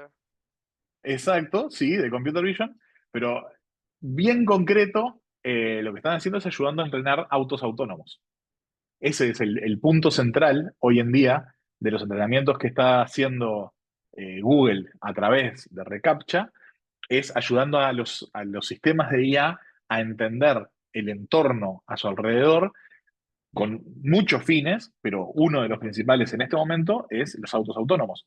Por eso es tan importante diferenciar un puente, una bicicleta, una moto, un auto, que es el tipo de cosas o dónde están los hidrantes que se le llaman a veces ¿cómo es que se dice en inglés? En las películas, los que los bomberos enchufan las mangueras, que vieron que en Estados Unidos, por ejemplo, no podés estacionar al lado de uno de esos. Entonces, parece una estupidez que Google te pregunte en cuáles de estas fotos hay hidrantes, hasta que pensás que si el auto estaciona al lado de uno de esos le ponen una multa. Entonces necesitan saber cuándo una cosa roja es un buzón o cuándo una cosa roja es un hidrante. Bueno, no creo que hagan sistemas a ese nivel de complejidad, pero a eso me refiero con el lugar para la colaboración distribuida. Un ejemplo mucho más aterrizado, que creo que no se los conté, si ya lo hice, me interrumpen, por favor, es el de Voz Data, que es un proyecto que hizo La Nación Argentina, el diario La Nación, hace unos cuantos años ya, donde en un momento consiguieron eh, no datos abiertos, sino datos en crudo, a través de pedidos de acceso a información pública, de las compras, los viáticos, los gastos de los legisladores en Argentina. Lo que tenían eran las facturas, todas las facturas de las compras que los legisladores le pasaban al Parlamento como gastos de trabajo. El tema es que eran fotos escaneadas, entonces convertir esas fotos en datos para analizar era un trabajo inmenso que el equipo de la Nación Data, que eran en ese momento 5 o 6 personas, jamás podría hacer. Lo que hicieron fue un sistema online donde, parecido a lo que hablábamos de reCAPTCHA, te mostraba la foto de la factura y te pedía que completaras los campos principales escribiéndolos a mano. Si 3 personas o la cantidad que uno definiera en el sistema ponían la misma cosa, lo daba como válido. Y a través de un sistema colaborativo donde un montón de gente simplemente se colgó a pasar facturas a mano por jugar y por ver qué salía de esa información, lograron sistematizar todas esas datas y convertirla en datos procesables. Y de ahí salieron un montón de cosas divertidísimas, como legisladores que estaban pasando como gastos, no sé, salidas a clubes nocturnos y cosas por el estilo.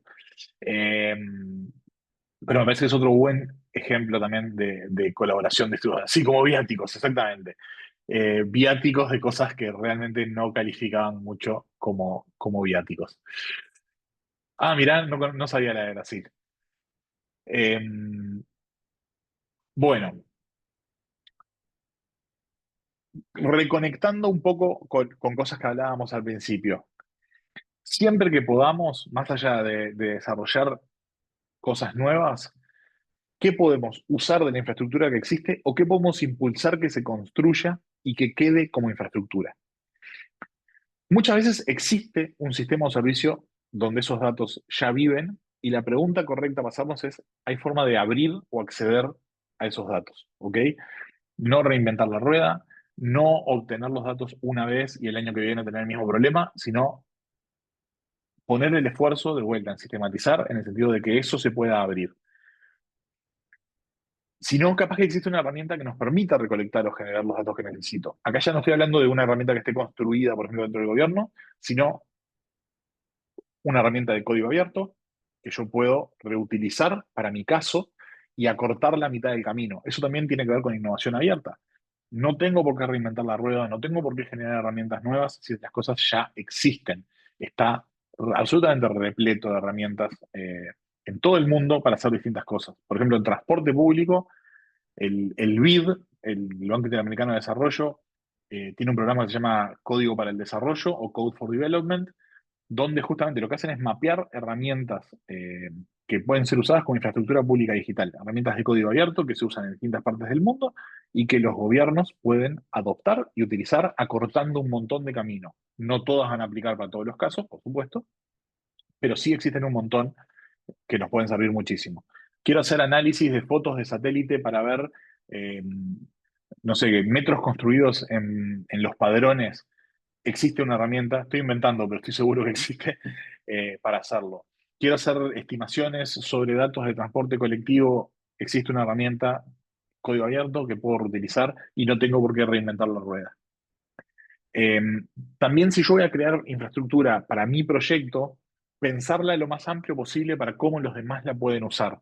Quizás hay un campo más que hace una diferencia para que un dato sea utilizable para otros. Quizás hay una forma de publicar los datos, de abrirlos, de generarlos, de almacenarlos, de gestionarlos, que permite que otros puedan usar esos datos.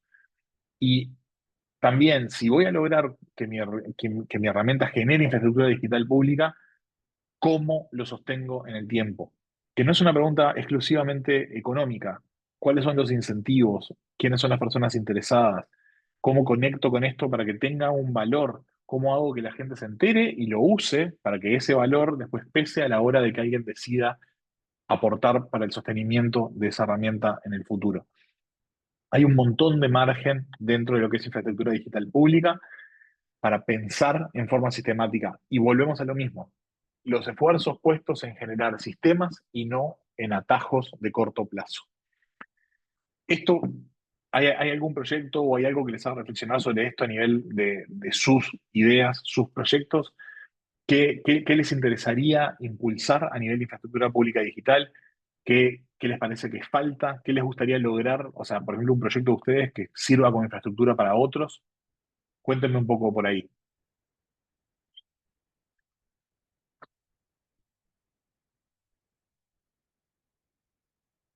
¿Hay algún proyecto de los de ustedes que se imaginan que otras organizaciones, otras personas podrían usar si lograran una robustez como para generar infraestructura pública?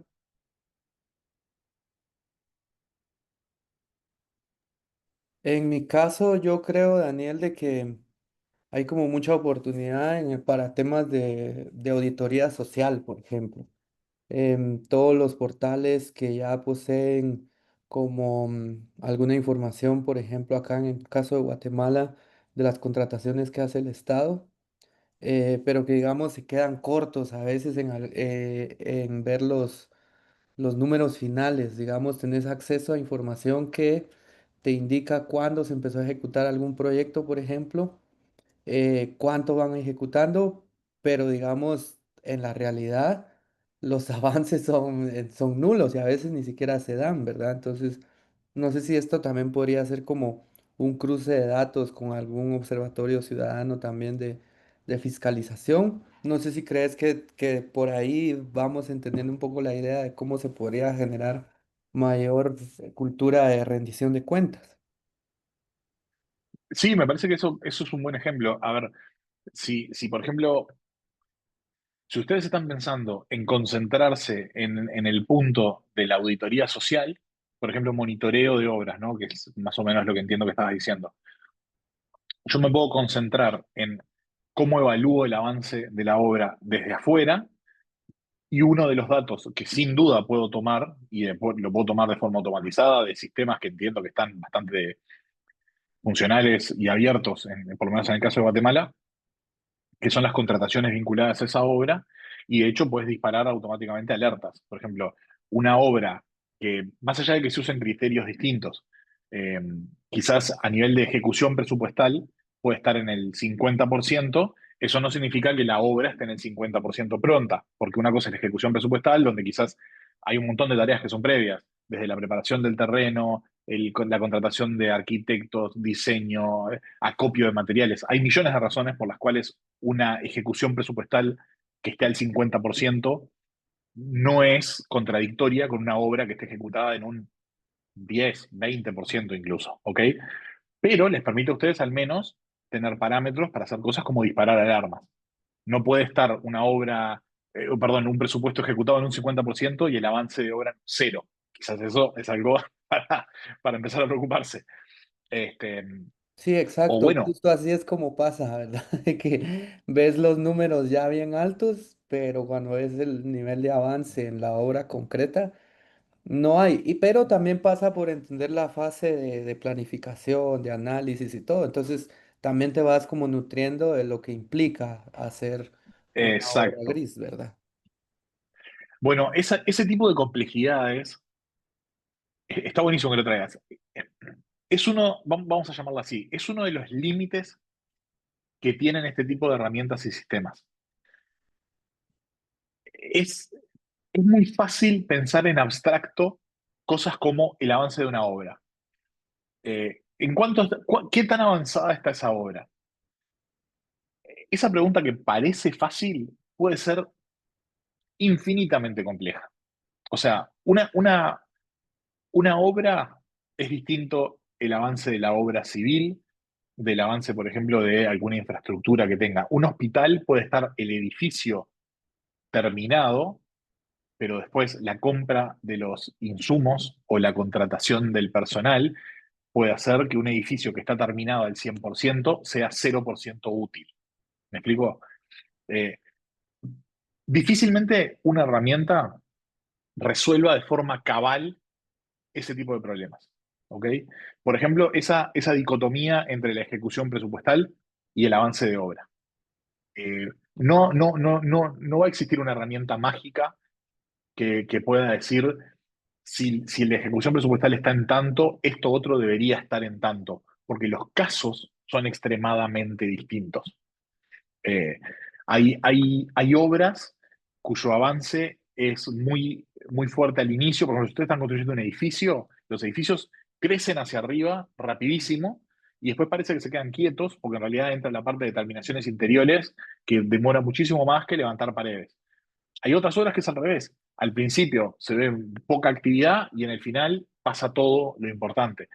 Hay obras que son plata tirada hasta que una cosa al final sale bien. Si yo estoy construyendo, no sé, una central nuclear, eh, si el último paso sale mal, quizás tengo que volver media obra para atrás porque descubrí que hay una falla en cómo está armada una pared, que fallaría la contención del material nuclear y tengo que tirar abajo media central nuclear y hacerla de vuelta. Entonces, este tipo de herramientas nunca van a dar respuestas mágicas a preguntas formuladas de forma abstracta en la mente de las personas, ¿no? Por ejemplo, ¿se cumple con los presupuestos? Es una pregunta más compleja de lo que parece. ¿Esto está de acuerdo a la plata que se gastó? También es una pregunta más compleja de lo que parece. No estoy defendiendo que cualquier cosa sea válida, simplemente estoy diciendo que tienen complejidades inherentes a cómo a distintas realidades.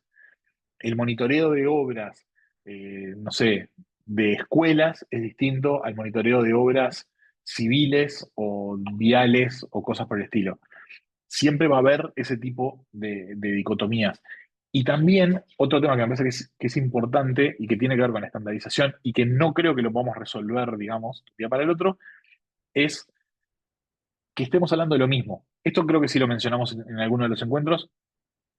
un proyecto que se hizo en base a datos de compras en Uruguay fue para tratar justamente de estandarizar algunos de los conceptos de las compras.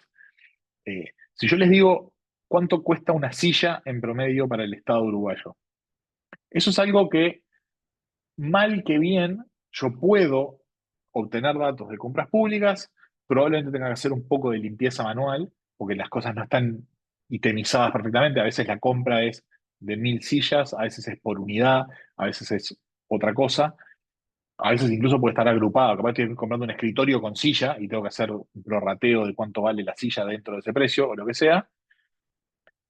Pero aún si logro identificar las unidades de sillas, también es una respuesta compleja.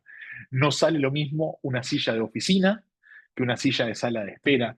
No sale lo mismo que una silla de una sala de diálisis. ¿Ok? No sale lo mismo que una silla de ortopédica usada dentro de un hospital. Y sin embargo, todas esas cosas son sillas. La estandarización de los datos. Ahí se te complica bastante también, ¿verdad? Porque los criterios son diferentes, las necesidades son otras, hablas de una simple silla, ¿verdad? Justamente, estoy yendo a un ejemplo absolutamente trivial, porque después queremos lograr lo mismo con cosas mucho más complejas. ¿Me explico? ¿Cuánto paga el Estado por un vehículo? Es un rango mucho más grande que silla. O sea, supongamos que solo estamos hablando de vehículos terrestres para arrancar, ¿no? Para poner un filtro. No tiene nada que ver el precio de un bus para transportar personas, que quizás sale $200.000 una unidad, que el precio de un auto. O quizás hay un auto que también sale $200.000 porque lo compraron, no sé, blindado para transportar dignatarios, versus otro que es para, no sé, una persona que tiene que viajar por el país supervisando obras. A lo que voy es, los datos, por supuesto que sirven, pero no son una respuesta mágica a todos los problemas y tienen en su propia estructura debilidades inherentes a cómo se recogen y qué significan las cosas. Creo que les comenté que cuando, después de que nació la web en los 90, Tim Berners-Lee, que fue el creador de la web, lo que empezó a impulsar fue esta idea de la web semántica, que en muchos sentidos funcionó, como por ejemplo Wikipedia. Hoy en día, la razón por la que muchas IA le pueden dar respuestas a búsquedas, cuando se buscan algo en Google y les da una respuesta, vieron y cosas por el estilo, muchísima de esa información sale de información estructurada de Wikipedia, que justamente lo que tiene son capas semánticas. En Wikipedia ustedes pueden leer el artículo de el Cerro Catedral, que es el más alto de Uruguay, pero hay una semántica donde el Cerro Catedral es un artículo, pero a su vez es un punto geográfico que tiene asociadas unas coordenadas, que tiene asociadas imágenes que lo muestran, que tiene asociada la altura de ese cerro, que es de 550 metros, y que tiene asociadas otras cuestiones de una forma semántica. Entonces, yo puedo ir a buscar el artículo del Cerro Catedral o puedo preguntarle a Wikipedia mediante una query, una consulta, cuál es el punto más alto de Uruguay o el cerro más alto de Uruguay, y me lo va a mostrar, porque tiene esa capa semántica. Pero eso no aplica para todo. Lograr esa semántica en Wikipedia es un logro de la humanidad entera, básicamente, y es maravilloso, pero no vamos a tener siempre ese nivel de semántica en absolutamente todos los datos que trabajemos. Y eso no significa que sean datos de mala calidad, ¿ok? Los sistemas de compra, por ejemplo, están generados no con el objetivo de poder hacer un análisis minucioso de las compras, sino que están generados con el sistema de evitar la corrupción. Perdón, con el objetivo de evitar la corrupción. Entonces, primero que nada, lo que querían era sistematizar las compras, los métodos de compra, los montos, los responsables y quiénes terminan siendo asignados y transparentar esos procesos. Es un objetivo secundario poder mejorar la calidad de esa información de cómo está recolectada para después poder hacer un análisis posterior. Seguramente, y acá capaz que, no, se nos fue, teníamos una representante de COST, seguramente es hacia donde van avanzando ese tipo de sistemas, el tipo de semántica que se le agrega a los datos, el tipo de metadatos. Obviamente hay un objetivo de ir hacia ahí, pero no todos los sistemas de datos van a tener todo estructurado y todos los metadatos necesarios para poder hacer todo lo que soñamos, ¿ok?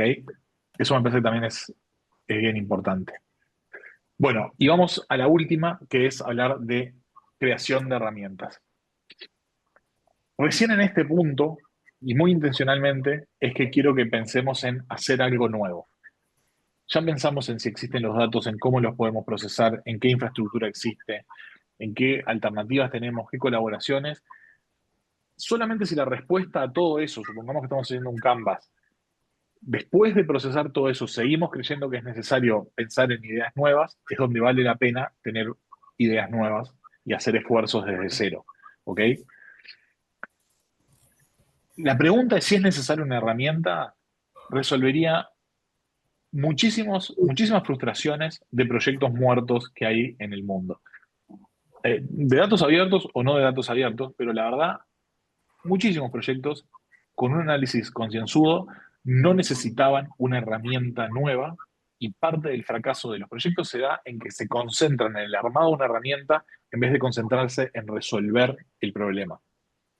Es muy tentador, es mucho más vistoso y además culturalmente hemos comprado como humanidad la idea de que hay herramientas para solucionar problemas o se hace una herramienta nueva para solucionar determinado problema o que tecnología significa lo mismo que una herramienta nueva. ¿Ok? Entonces, cuestionarse eso creo que es lo más sano que pueden hacer. No estoy diciendo que no hay que crear herramientas nuevas, lo que estoy diciendo es que hay que pensar si vale la pena de forma profunda, autocrítica y honesta. Y en muchísimas oportunidades la respuesta va a ser no, no una herramienta. Conectar un sistema, utilizar una herramienta existente con un dato nuevo, analizar un dato o lo que sea. También es muy importante que herramienta no es lo mismo que visualización. Esto ya lo hablamos cuando hablamos de visualizaciones, pero quiero ser muy insistente con eso. En el mundo de los datos es muy tentador ir directo a las visualizaciones. Las visualizaciones son lindas, parecen muy importantes, transforman datos aburridos en algo visual que es mucho más vendedor, más interesante de ver, pero no siempre son la respuesta a lo que necesitamos. Cuando yo hablo de herramienta, sobre todo lo que estoy pensando es en permitirle a las personas personalizar, acceder a derechos, conocer sus derechos o tomar decisiones informadas. Creo que les he dado algunos ejemplos donde justamente lo importante no es necesariamente visualizar todos los datos. Quizás me interesa solamente filtrar el dato que a mí me hace una diferencia o que me aplica a mí o que me interesa para tomar una decisión específica. No necesito ver el universo entero de los datos, no necesito hacer una gran visualización.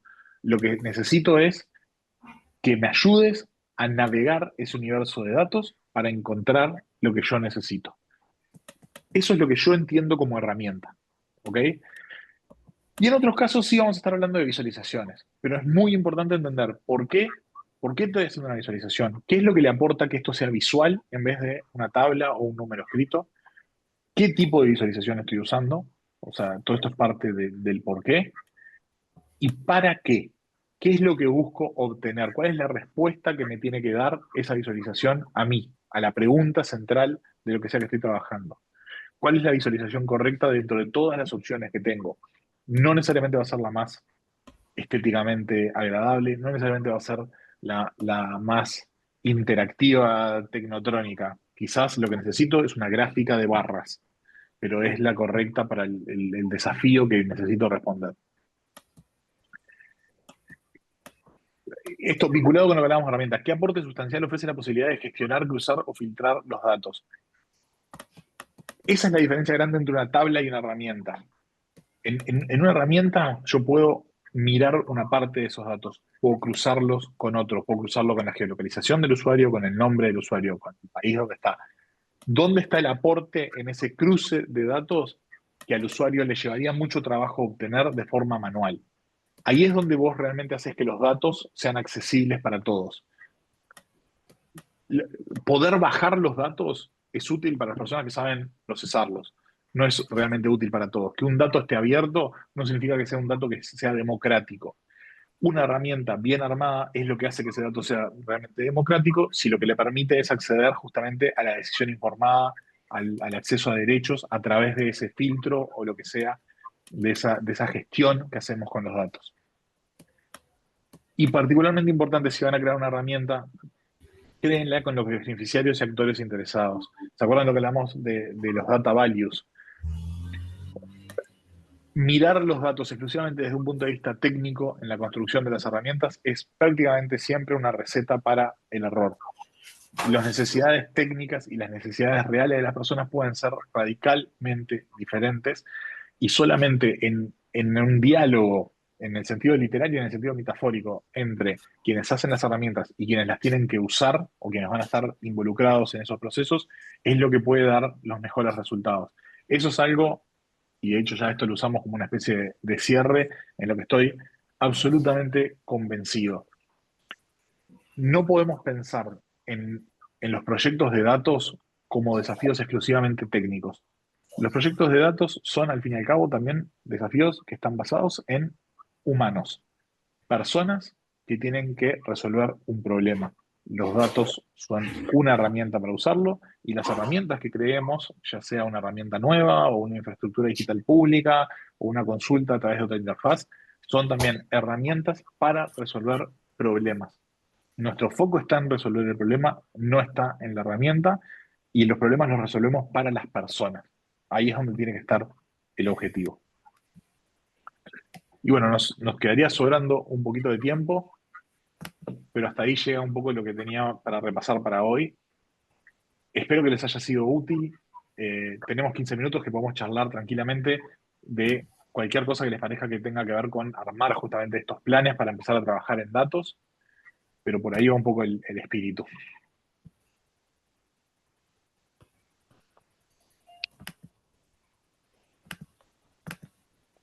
¿Alguna duda, consulta, comentario que les haya quedado colgado? O La nada, o algún consulta. otro. Sí, sí. ¿Cómo está, Daniel? Tú dijiste en la última, una de las clases, que la información pública tiene que estar siempre procesada en clave de datos abiertos, ¿no? En, en un mundo ideal, sí. Yo creo que lo que yo contaba de eso específicamente fue que en Uruguay normativamente se definió que al existir la ley de acceso a la información pública, que explicita que todos los datos que están en poder del Estado, a menos que estén reservados por razones justificadas, están Ya. disponibles públicamente y que la ley establece que pueden ser pedidos en cualquier formato, por defecto deberían estar disponibles como datos abiertos. Eso es una interpretación de la ley uruguaya en Uruguay. Eh, Desde un punto de vista como de justicia positiva, onda, ¿qué creo que debería pasar en el mundo? Sí, también creo que eso aplica a todo el mundo. Pero por supuesto que un país que no tiene una ley de acceso a la información pública no tenés ningún sustento legal para decir esto debería estar como datos abiertos, por ejemplo. Pero, por ejemplo, te pongo un ejemplo de un criterio de un tribunal de transparencia, acceso a la información pública. No voy a decir el nombre ni el país para no generar, pero creo que este es un criterio que va en regresión del gobierno electrónico, de un procesamiento de data. Te lo leo, ¿no? Para que tengas una idea. Dale. ¿Ya? Acá dice, mira, acá dice, perdón, dice, cuando una persona solicita información bajo cualquier forma de clasificación, agrupación en criterios o similar, la entidad debe verificar si cuenta o tiene la obligación de contar con una base de datos electrónica a partir de la cual pueda obtener la información solicitada, caso en el cual procede la entrega de la información. Si la entidad no cuenta o no tiene la obligación de contar con dicha base de datos electrónica, debe informar de manera clara y precisa sobre dicha circunstancia al administrado. No sé qué te parece esta... Eso me parece que va por otro lado eso. Ahí, a ver, las leyes de acceso establecen que la información en posesión del Estado es la que debe ser pública, pero no establece la obligación de generar información que el Estado no posee. Esto creo que es correcto, digo, más allá de que es parte de las leyes modelo y cosas por el estilo, porque si no, básicamente no hay límite a la información a generar, a lo que se puede solicitar, entonces eso abre la puerta a que se le solicite al Estado que constantemente genere información que no tiene, eh, que bueno, no es muy amigable con el funcionamiento normal del Estado. no es lo mismo que no publicarla o no disponibilizarla como datos abiertos. O sea, lo que yo interpreto, al menos de la sentencia que tú estás leyendo, es cuando se pide información, igual es raro que eso tenga ya una sentencia, porque por lo general eso está en la propia ley de acceso. Eh, lo que dicen las leyes normalmente es toda la información que está en poder del Estado se publica, excepto los casos justificados, bla, bla, bla, bla, de reserva, eh, sin la obligación de generar ni formatos nuevos, ni, o sea, que no pueda hacerlo, ni generar información que no existe. O sea, por ejemplo, los casos más complejos son, supongamos, hay una obligación constitucional que dice que el Estado tiene que proveer salud para toda la población, ¿no? Eso es un típico artículo constitucional. El Estado será responsable de la salud de la población, bla, bla, bla, bla. Entonces, bajo esa interpretación, yo entiendo que el Estado tiene que tener estadísticas generales de la salud de la población del país. Lo solicito y me dicen que esa estadística no existe. Bueno, ahí entramos en una discusión de si hay un incumplimiento de la Constitución porque no se requiere esa estadística que sería importante para poder cumplir con su cometido. Sin embargo, no hay discusión desde el punto de vista del acceso a la información pública. Esa información no existe, entonces por ende no están obligados a dármela. ¿Se entiende la diferencia? Sí, sí, yo entiendo perfectamente, o sea, entiendo, la ley de Perú dice no se puede crear información, pero yo creo que este es un criterio que en lugar de fomentar un gobierno abierto, porque inclusive hay opiniones consultivas de la ONU que para grupos subrepresentados se deben procesar datos, ¿no? Específicamente. Y entonces ellos lo podrían Claro, pero interpretar. no te obliga a crearlos en base a un pedido de acceso. O sea, las recomendaciones de generación de datos, por supuesto que están, y también es parte de lo que se puede explicitar en las leyes de acceso. Por ejemplo, la que estoy más familiarizado, la ley de acceso de Uruguay, dice que lo que tiene que ver con transparencia activa, los organismos deben publicar organigramas, currículum de las personas que trabajan, salarios, y después Ujú. tiene un punto muy general que es, y toda la información relevante al cometido del organismo o algo por el estilo, dice. Que es súper general, porque en eso, depende de las interpretaciones, puede entrar lo que quieras, este, pero tiene una lista taxativa de cosas que los organismos tienen que publicar. Y después puede haber otras leyes accesorias, por ejemplo, yo puedo, no sé, los estados firman el convenio de Escazú y asumen una obligación legal, por ejemplo, de publicar determinados datos que tienen que ver con ambiente. Pero de vuelta, el incumplimiento no está en la ley de acceso. El incumplimiento está en la ley, firmaste esto para cumplir con el acuerdo de Escazú y no estás publicando ese dato.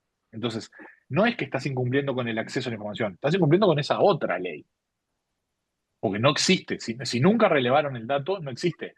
Yo no entiendo que necesariamente vaya en contra del gobierno abierto, simplemente que está en un lugar distinto el problema. La ley de acceso lo que te obliga es a publicar la información que dispones, otras leyes te obligan a que exista, a que generes esa información. No es un tema de publicación, es un tema de generación. Entonces, hay un Claro, de incumplimiento. generación, pero no, sí, pero no crees que, o sea, esto es un desincentivo para que no el Estado no digitalice, no procese, no que sea, y que datos que sean útiles para la gente, porque claro, me dicen, bueno, no tengo una base de datos electrónica, no puedo agrupar ni clasificar estos No, datos. electrónica, eso sí lo podemos discutir. Ahí electrónica es algo que yo no, para mí no tiene nada que ver. Por lo menos la mayoría de las leyes de acceso no dicen que la base tenga que ser electrónica. Lo que dicen es que tiene que estar la información generada. Si no la tenés electrónica y me tenés que hacer fotocopias de 72.000 archivos, problema tuyo, la tenés que hacer igual. Ojo con eso, que es una diferencia no menor. Claro, Eh, puede ser analógica, pues eso no hay ningún problema. Pero acá exacto. en este En- precepto confunde lo analógico y lo electrónico, o sea que no me puedes dar. ta.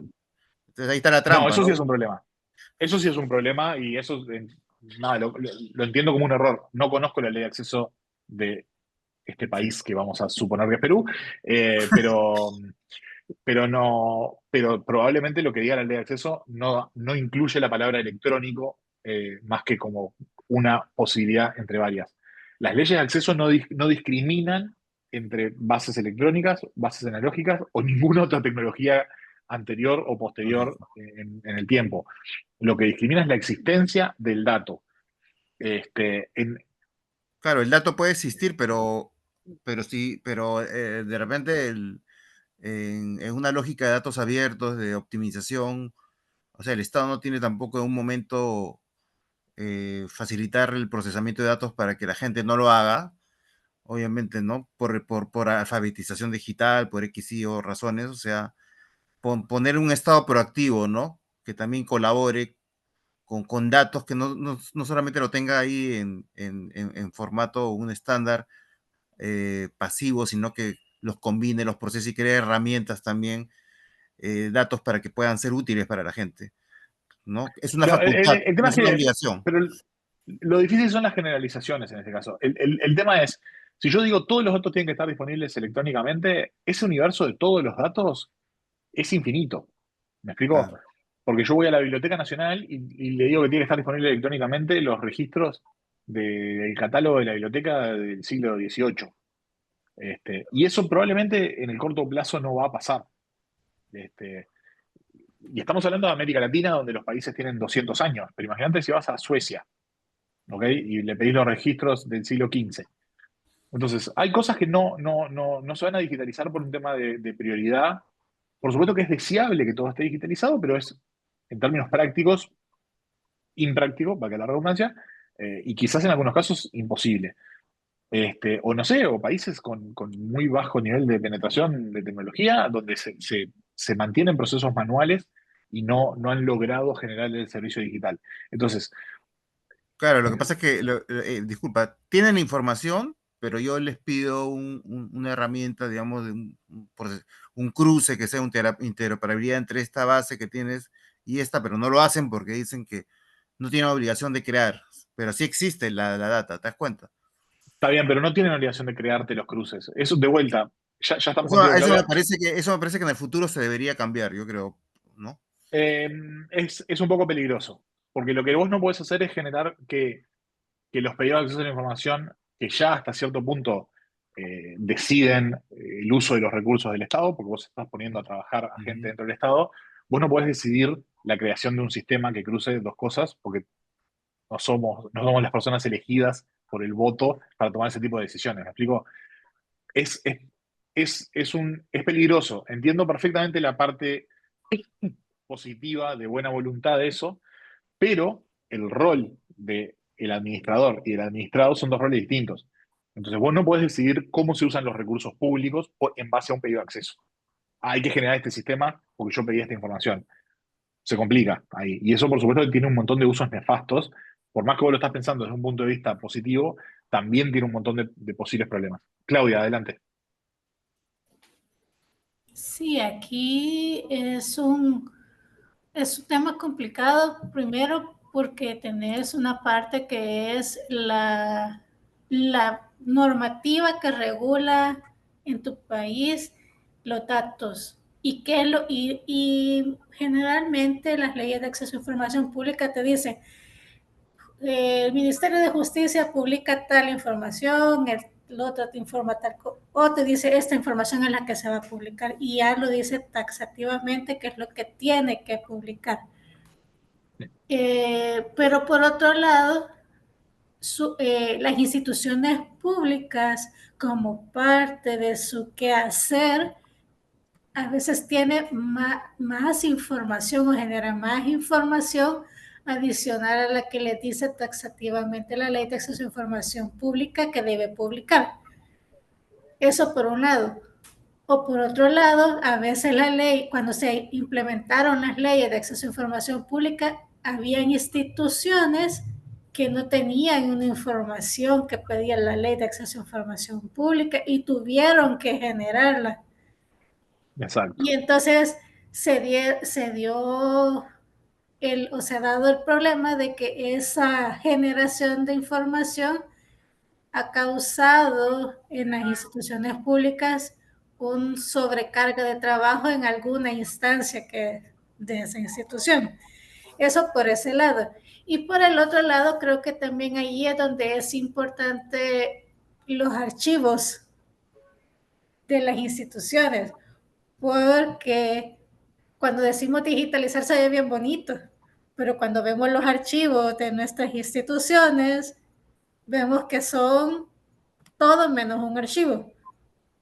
Sí. Entonces, querer digitalizar el desorden es llevar el desorden a otro lado.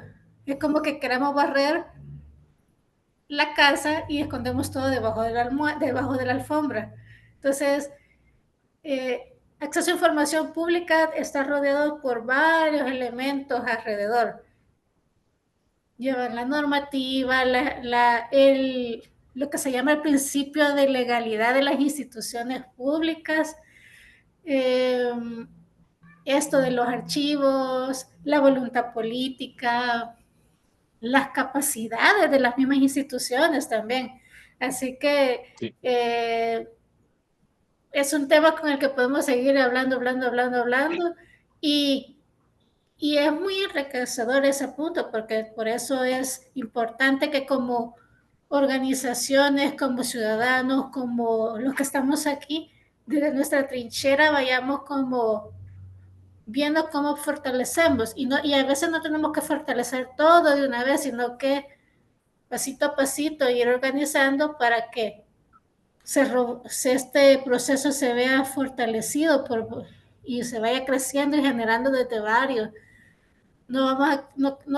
Lastimosamente no podemos cambiar todo de un día para otro, sino que tiene que ir gradualmente. Entonces creo que esto que hemos visto de visualizar a través de la herramienta que nos presentaba Daniel, permite como ver cuál va a ser el primer paso, cuál puede ser el siguiente paso, qué sí podemos hacer, qué no, a quién necesitamos, a quién no, y eso nos permite ir reforzando el sistema.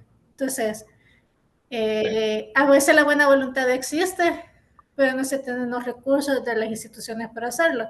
Entonces es un reto grande, fuerte, y creo que ahí donde cada uno de nosotros tenemos el reto de ver cómo podemos colaborar para que esto vaya dando. Gracias.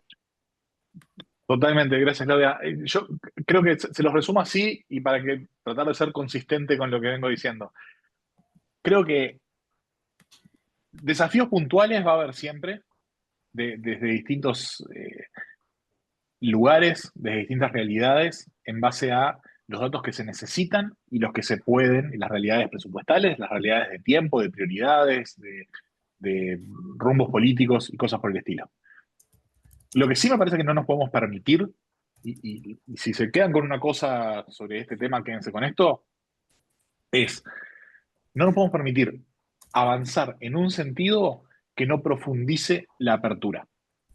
O sea, si una institución hoy no puede contestar un pedido de acceso o publicar un dato abierto porque no tiene los datos digitalizados o porque el sistema que tiene capaz que está digitalizado pero no le permite extraer esos datos de forma sencilla, eventualmente ese sistema va a ser modificado, renovado, actualizado.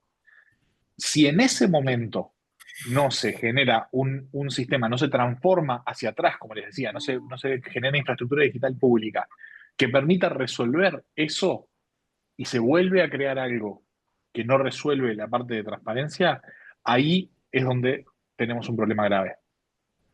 Yo creo que es, como decía Claudia, es imposible pretender que todo el Estado se vuelva perfectamente transparente de un día para el otro, simplemente por un tema de realidad, no por un tema de principios. En principio, por supuesto que debería pasar, pero en la práctica, porque el presupuesto es limitado, porque los tiempos son limitados, porque la capacidad de desarrollo incluso es limitada, eso no va a pasar, y porque el conocimiento es limitado también.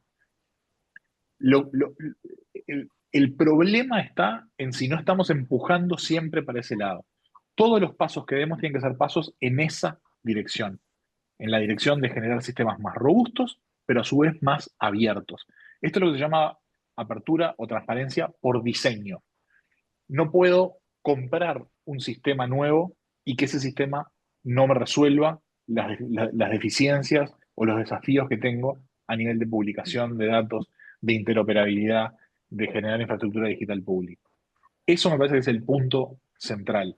Cada vez que empujemos un cambio, tiene que ser un cambio que empuja en esa dirección. Tener un sistema más moderno pero que no me ayuda a cumplir con mis obligaciones legales de transparencia, ahí sí es donde tenemos un problemón. Bueno, ya veo que estamos en hora, pero ¿quieren algún otro comentario, alguna cosita más que les haya quedado colgada por charlar? Igualmente ya liberamos a quienes necesiten irse. De mi parte, muchísimas gracias por nada, estar al firme durante estas 4 sesiones. Eh, y disculpas de vuelta por el último cambio de fecha de la 4ª sesión. Muchísimas gracias, Daniel, por tu participación en estos espacios. Ha sido súper interesante estas semanas que hemos ido aprendiendo y profundizando y discutiendo un poco más sobre datos abiertos. Les agradecemos también a ustedes toda su participación. Colocamos en el chat el listado de asistencia, estaremos compartiendo todos los materiales y la grabación del día de hoy para que también puedan pues revisarla posteriormente. Y muchas gracias. Seguimos en comunicación de los próximos pasos. Esperamos volvernos a ver pronto. Que tengan un excelente día.